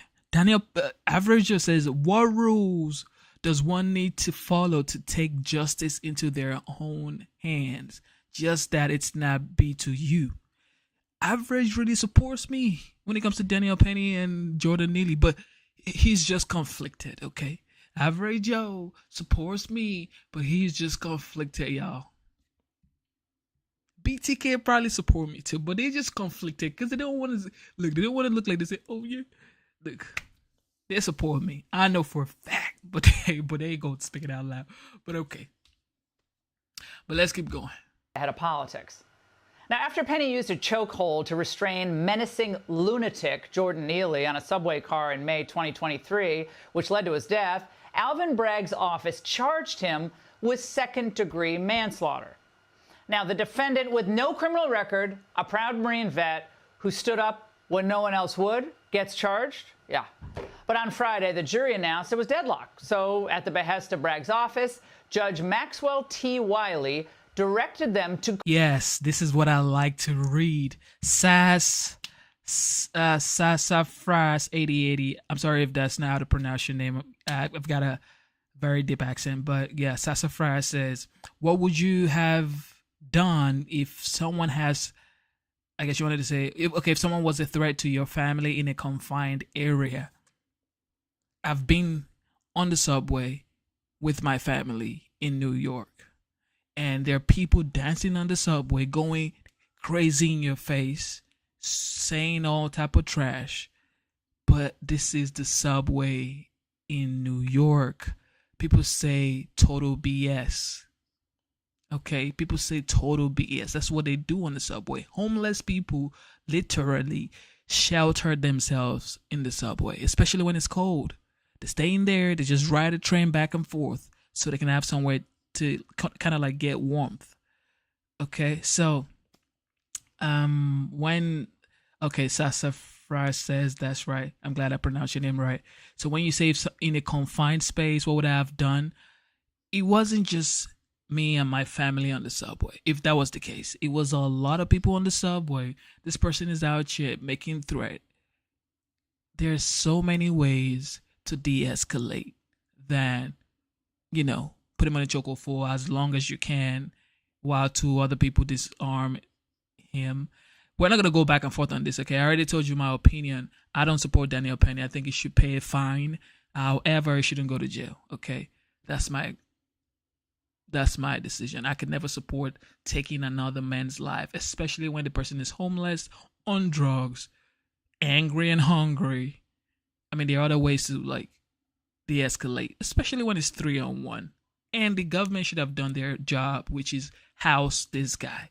Put him somewhere he can get himself better. He can get back to his mental state and become a useful citizen in the United States. But, of course, they let it get here. And then his parents, the people that I actually blame in this case are his family, his parent. Because why would you want to come out now? You want to come out now talking about racial situation when your son, your family member, your relation was homeless on the goddamn subway? You should be ashamed of yourself, and you shouldn't be coming out here talking about nothing. The family shouldn't be coming out talking about nothing because you let your son, as a father, okay, I got a 5-year-old daughter. As a father, it's my responsibility to sacrifice literally my life for my child. So when your child is homeless on the subway, what are you doing, Pops? What are you doing, Pops? You ain't finna let your son be on the subway homeless, and then you want to come out now that somebody on the subway who claim he's threatening their life, take their life. Now you want to come out. Now you know you got a son. And that's the thing. Fathers, I can never blame moms because I was brought up by a single mom because I know how hard women try. But me, I would always blame the father. Never leave your child, ever. Like, I don't care what you have to go through. If you have a child, you better stay or take your child. Don't leave your child. You better stay or take them. One of the two. Never leave. This is for fathers, okay?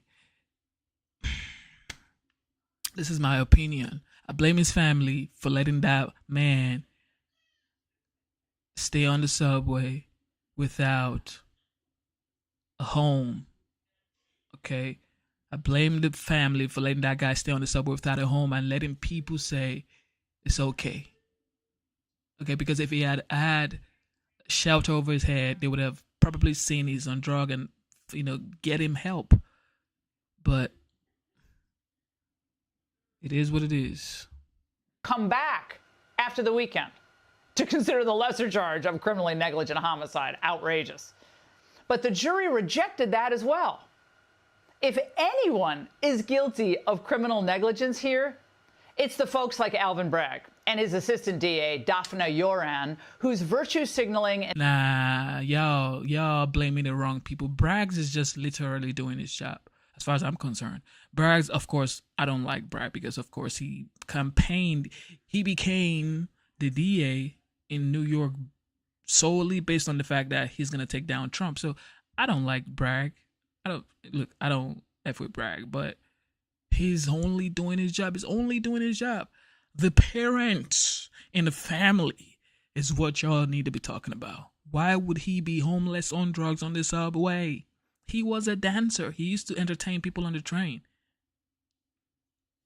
So y'all need to blame the family. And soft on crime approach have caused enormous pain and suffering to the everyday New Yorkers whose lives matter too.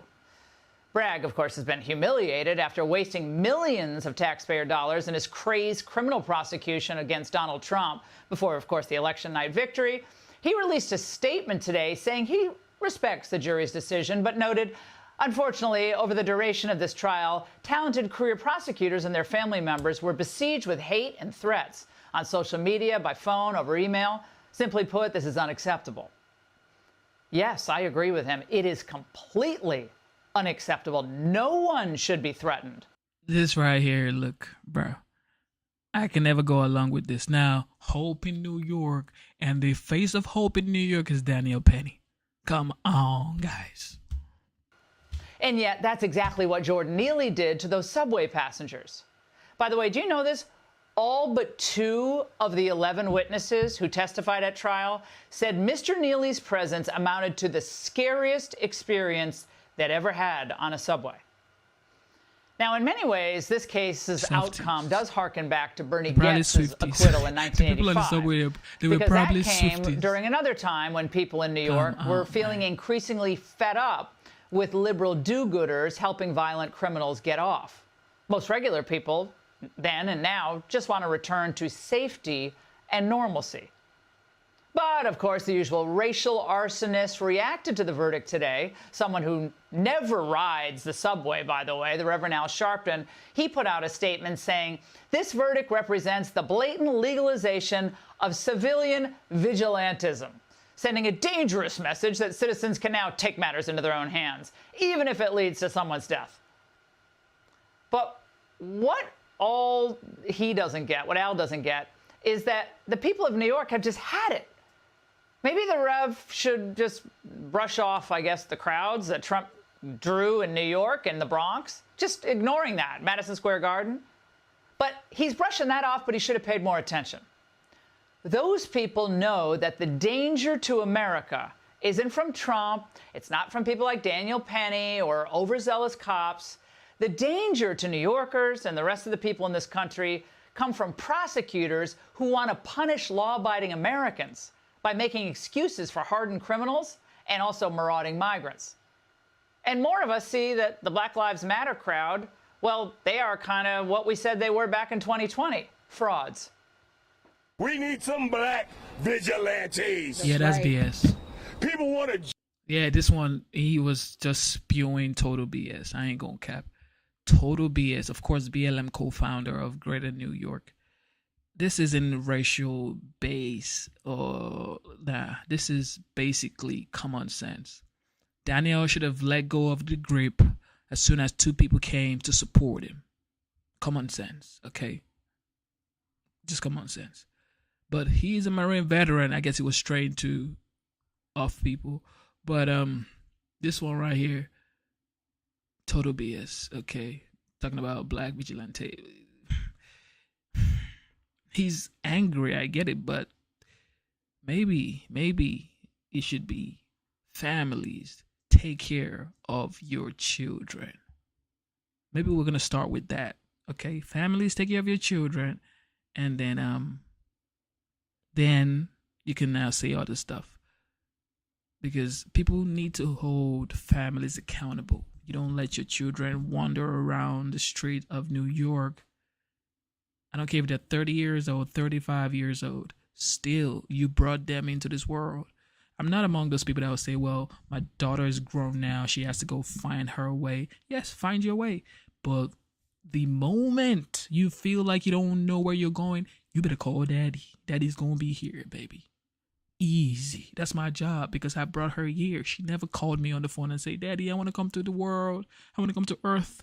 No. I made her come here, so it's my responsibility to take care of her. Period. That's what I believe. Most people will say, I'm simping, or I'm beta, or I ain't alpha. Keep your alpha, okay? I'm going to be there for my kids, even though they are 45 years old. As long as I'm in this world and I got the resources, I will be there for my kid. That's it. Jump up and choke us and kill us for being loud? How about we do the same when they attempt to oppress us? And who is he? Well, he sounds like a racist. And he's essentially threatening violence if he doesn't get his way. Nothing's changed from 4 years ago. These BLM radicals don't care about working people in these cities. They burned Minneapolis down, didn't care about that. And they're just trying to cash in on their anti-American hatred. America has no moral code. America has no soul. Once we saw those non-white jurors, we knew that this case was over. Then a special Christmas greeting.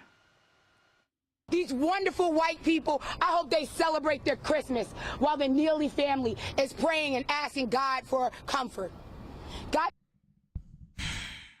Now we're back here. Racial politics, identity politics. We're back here. We're back here now that Trump is about to get into the office.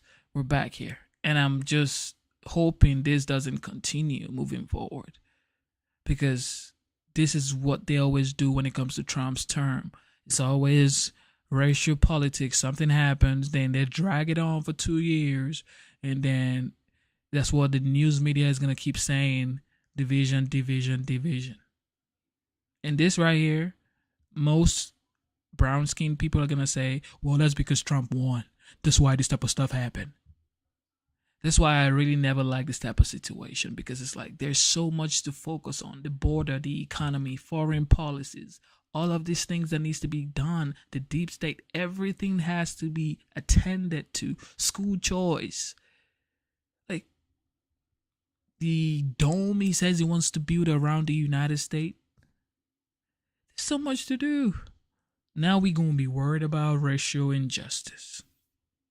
Pathetic. Them and God America. Yeah, you know what she said. She must have been a Jeremiah Wright acolyte. Well, it got ugly at times outside the courthouse, but not inside the pub where Penny's team celebrated. It feels great, it really does. And so tell me, what's going on right now? Yeah, we're just, it's 18 months of weight on everybody's shoulders. Most importantly, Danny's, walking around with the weight of this indictment on him, knowing that he's been falsely accused for doing the right thing. Hey, Sean Hannity here. Hey, click here to subscribe. Ladies and gentlemen, what, do you want us to keep going? I think we've come to the end of the live stream. I may be back here by like 1 a.m. Is anybody going to be up by 1 a.m.? Y'all don't sleep no way. Y'all don't sleep no way. All right, looks like I got one more juicy one for y'all.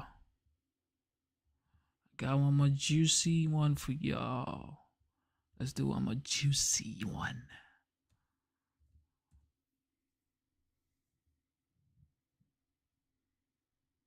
John, what stands out to you from all of these details? Obviously, he did have a manifesto on him, but they're being quiet on motive, quiet on how he got to Altoona, quiet on how long he was there, although it was days. But there is a lot of information in here. What stands out to you? Well, so many things, Yep. but so much that we just discussed. So let's talk about the things we didn't touch on, which is, George Bivens, the Lieutenant Colonel of the State Police, who we know well on this show because he's involved in all the major incidents there, talks about he traveled around the state for several days, presumably since his escape from New York City after the shooting last Wednesday, and has been traveling between Philadelphia and Pittsburgh and places in between, which is not a short distance. So we have to ask ourselves a couple things. Is he beginning to effectuate a second stage of his plan where he's going to go on the run? Is he planning to figure out how can I now get involved in international travel with his foreign currency and his passport? Or as an individual who's carrying a manifesto that says, in the plural, that these parasites, must be killed and things and like it was. that. These parasites must be killed. Parasites, plural. He is armed with a weapon and ammunition and cash. So was he going to do another job, hit another person, perhaps another executive from the healthcare field or another field in his kind of anti-capitalist, anti-profiteer genre? And they dodged a bullet by finding him because of this publicity and that alert employee and customer. Perhaps quite literally so. Kirk, when we hear that, 3D printed gun, ammunition, loaded Glock magazine, as well as 6 9mm full jacketed rounds found. When you think about the ammunition that he used prior, when you hear what John's saying and what we see in this, does it seem to you that perhaps he was preparing for another one? I think so. I think John hit the nail on the head here. In particular, hearing about the cash, that's a fairly large amount of cash somebody can survive on for some time, and the Faraday bag. So it seems that he was not prepared to return to a particular location, but to move around. When I first heard about the weapon, I thought perhaps he retained the gun in order to elude capture and perhaps battle it out with the police. Right, if police arrest him, he has it to shoot back. Yes, but clearly he wasn't prepared to do so when these police officers approached him because he knew who they were, he could see them coming, and also he didn't have the gun on his person. So it does sound like he was preparing to take some form of possibly future action. Mary Ellen, let me ask you, from what you are hearing now, what they found, and they talk about how he responded when that police officer, 6 months on the job, walked into that McDonald's early this morning and apprehended him. He pulled down his mask, he cooperated, then he gets visibly nervous when asked if he was in New York. What stands out to you? Well, the one thing that I keep thinking about as I listen to John, and I agree with John about perhaps he was not finished. This is a very smart young man. He has 2 degrees, valedictorian of his high school class. I believe he knew he could never really return home. This was it for him. You can't return home and just assume a normal lifestyle after what he did in New York. So I do think that there was more on his agenda, that he wasn't done. It could have also included suicide at the end. But they caught him in midstream, and I think I feel like that's really part of what he intended to do, is to continue on with the shootings. And I think that's, part of that mentality, part of that injustice collecting. When he uses terms like parasites, he wasn't just referring to the one person. And he spent at least a year in planning and thinking about this. CNN has just obtained a photograph of the gun found on the suspect in the shooting of the CEO of United Healthcare. Take a look at this new photo obtained by CNN's John Miller. It's the weapon recovered by police earlier today when they detained 26-year-old Luigi Mangione. New York police officials say this is a ghost gun, meaning a handmade weapon that could have been 3D printed. It's not the only potential evidence police say they found on Mangione today after a McDonald's employee spotted him eating inside the restaurant and called 911. Police say they also found a multi-page document on the suspect, and a source says that document criticized the health insurance industry and included the lines, quote, "These parasites had it coming," and, quote, "I do apologize for any strife and trauma, but it had to be done," unquote. A private memorial is being held today for United Healthcare CEO Brian Thompson, according to a source.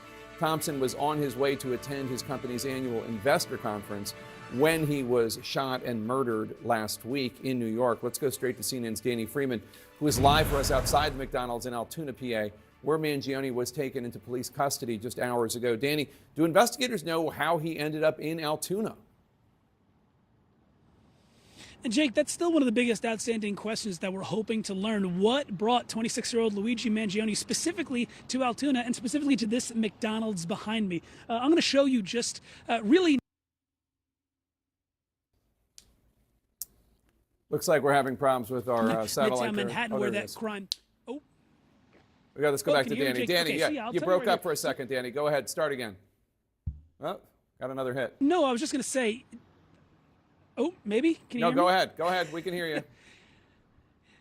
Yeah, so Jake, I just want to describe to you where we are. So this is the McDonald's right here where Luigi Mangione was apprehended by police. Altoona police, they said that at 9:14 this morning, they received a call, like you noted, from an employee of this McDonald's, a female employee of this McDonald's, saying that someone saw who they believed to be someone who looked like the suspect in that United Healthcare CEO murder. Altoona police arrived here, right to this restaurant. They came inside, they spoke with this man, and sure enough, they ended up apprehending him. Now, they arrested him for charges unrelated to specifically the murder. They arrested him on gun charges, but on his person, notably, as you noted, they found that ghost gun. They found that suppressor. They found fake IDs. They also found a manifesto. Much of that, I believe, our colleague Bryn Gingras will get into in just a moment. But again, I just wanted to describe to you, ground station that's right in this immediate area, Jake. The Greyhound station is maybe about an hour's walk from this point, maybe about 10, 15 minutes of drive. There's a local bus station right here. The question still is, why this specific spot, and how did he get here at 9:14 this morning, where he was ultimately apprehended by local law enforcement officials, Jake? All right, Danny Freeman in Altoona, thanks so much. Let's go to Bryn Gingras in New York. And Bryn, you have some new reporting about a fake ID that was also allegedly found on Mr. Mangione.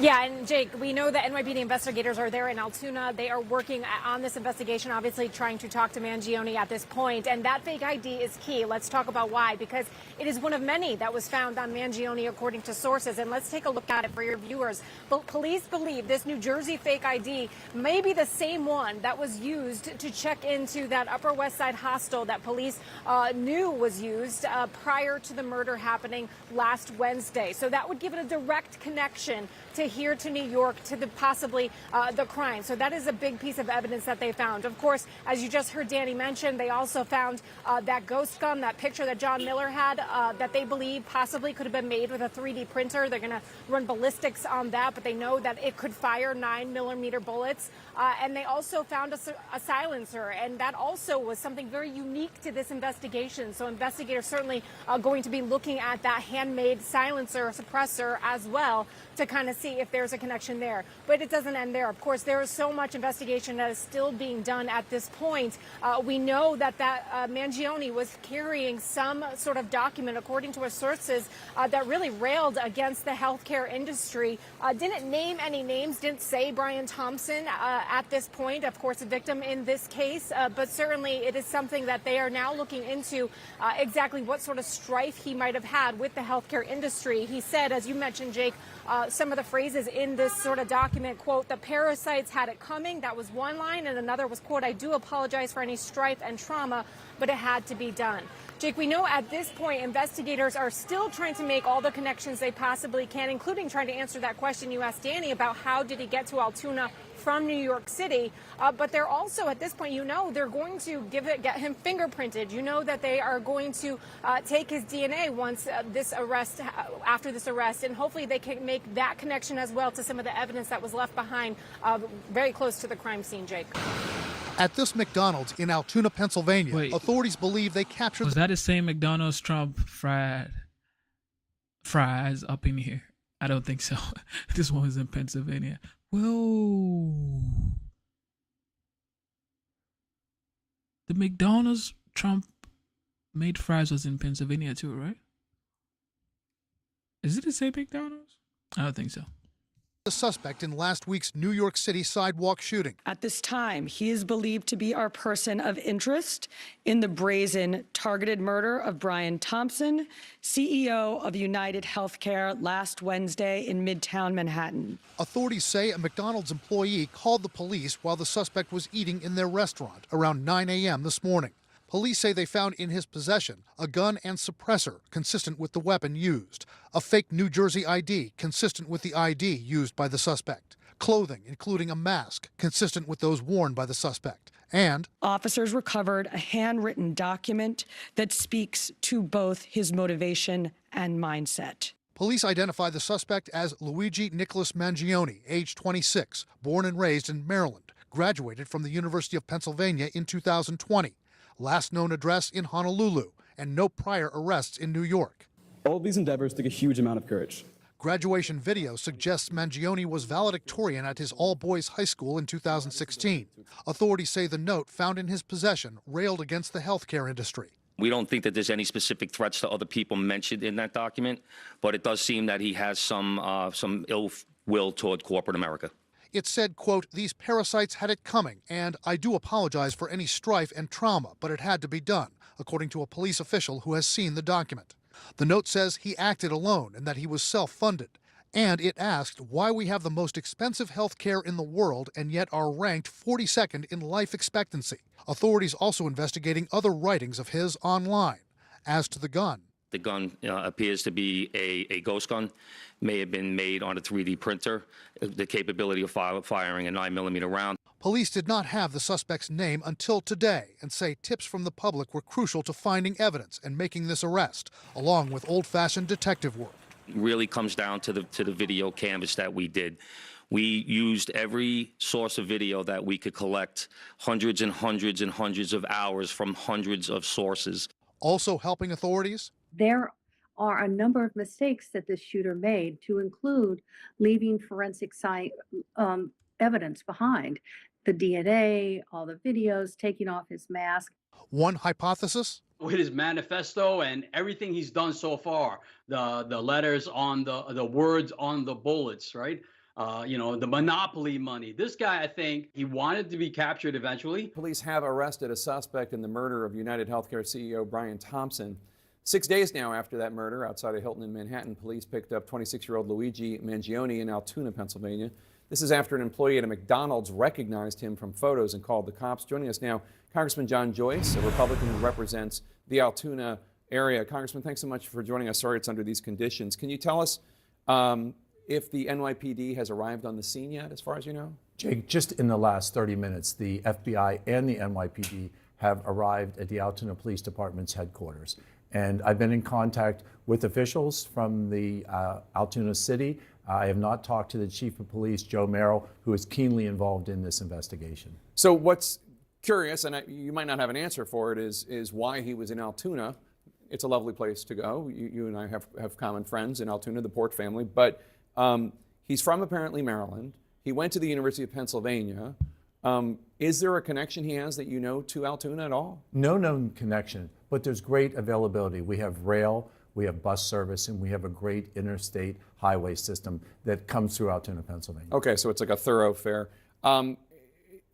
It's pretty incredible. I don't know if you know who this McDonald's employee is. One of your constituents, it seems, identified him. And the only reason that this case has been cracked, assuming it has, is that this McDonald's employee in Altoona recognized the assailant from the photos that have been on TV. Jake, this was a courageous employee, a restaurant employee at McDonald's on Plank Road in Altoona, Pennsylvania.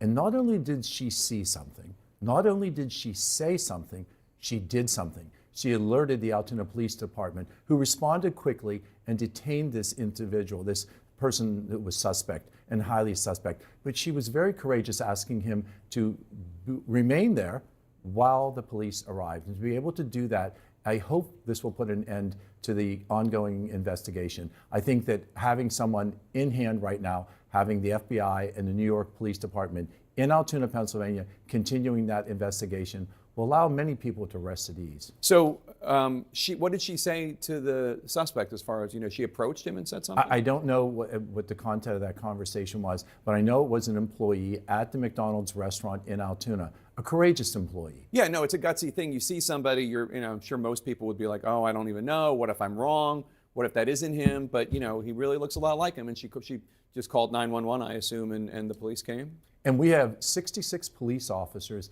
in the Altoona Police Force. My medical practice, I practiced medicine for 25 years before coming to Congress. My medical practice is just 2 blocks away from that McDonald's restaurant. It's in a place where I took my children when they were young, and I took my grandchildren as well recently. So you're a physician, and since the shooting, we've heard a lot of, 2 things. One, understandable frustration with the health insurance industry, which my dad's a doctor also, and I know that that's something that a lot of doctors experience. And then 2, a real nihilistic and horrible, distasteful rejoicing in the murder of this health insurance executive. What's been your reaction to this? First and foremost, I deplore any type of violence to this degree. This is not the way to solve the problem. But when I ran for Congress 6 years ago, the frustration of the constituents in South Central Pennsylvania was one of the reasons that I ran for Congress, to be able to address that, to be able to address access to care, that patients had the opportunity to receive the care, the medicines, and the therapies that they need to heal. All right, Congressman John Joyce, Republican of Pennsylvania. Thanks so much. Good to see you, sir. Thank you, Appreciate Jay. it. It's the arrest of a suspect in the murder of the United Healthcare CEO. The NYPD says that 26-year-old Luigi Mangione was arrested on a gun charge this morning at McDonald's in Altoona, Pennsylvania. Among the items found on Mangione was a 2-page document that officials say indicated he, quote, has some ill will towards corporate America, unquote. A police official who has seen the document said it rails against the health insurance industry and suggests that violence is the answer, and specifically contained the following lines, quote, these parasites had it coming, and, quote, I do apologize for any strife and trauma, but it had to be done, unquote. While we do not know whether the document specifically mentions United Healthcare, we do know the killing last Wednesday has unleashed a flurry of anecdotes of individuals denied insurance claims, some cases matters of life and death, perhaps also bottom line decisions that felt to the patients, the customers, compassionless. Lift this knee. Can you move that ankle? Now I'll help you to the bathroom. I had to give her haircuts and showers. And until you've had to do that with your own mother, you can't know what it's like. But to United Healthcare, she was a number. She was a dollar amount. $90 billion in profits. And anyone on here who is saying, oh, all of you commenters have no compassion for him, you're right. We don't. He had no compassion for us. Hey. Let's bring in CNN's Clark Duffy, and CNN's John Miller is still with us. And Claire, this has really exposed the extent to which so many Americans are frustrated with health insurance companies. And obviously, no, none of us support murder. None of us think that violence is the answer. But these are real struggles. Yeah, Jake, it is interesting because normally when we see this kind of public display of violence, the response on social media is one of support and sympathy, but that has not been the case here. One of the examples that really stood out to me was this Facebook post from United Health expressing sadness over Thompson's death. It got tens of thousands of emoji reactions, and most of them are laughing emojis. I think what we're seeing is this sort of bubbling up of the pent-up anger and frustration that so many Americans feel over the healthcare and health insurance industries. And we've seen a lot of these stories, people sharing of, as you said, being denied health care claims. And that is one of the things that experts say is often the root of people's frustration with their health insurance. There was a study last year that found that a majority of Americans, 58%, experience some problem with their health insurance over the course of a year, often including claim denials and pre-authorization issues. And of that 58%, 15% of those people experienced actual negative implications for their health. These denials can cause anxiety. They can delay treatment. So I think what we're seeing is this general sense from many Americans who feel like these companies, although I'm sure the companies would sort of quibble with this depiction, but that these companies are prioritizing profit over the people that they're serving, Jake. And John, this obviously theoretically goes to motive. Based on what you're learning about the document police say was found with Mangione, this two-page manifesto, how will investigators determine whether his feelings about health insurers were actually the factor? Well, the letter certainly, as much as we know about it, seems to spell that out, talking about profiteering and the words that were on the bullets, which is deny, delay, depose, talking about the litigious nature of and the slow rolling of claims payments and so on. So it appears there. But I would also say, you know, having done a pretty good sweep of his social media activity, internet activity, and, you know, the places where we can see him interacting with others, this doesn't seem to be an out front theme.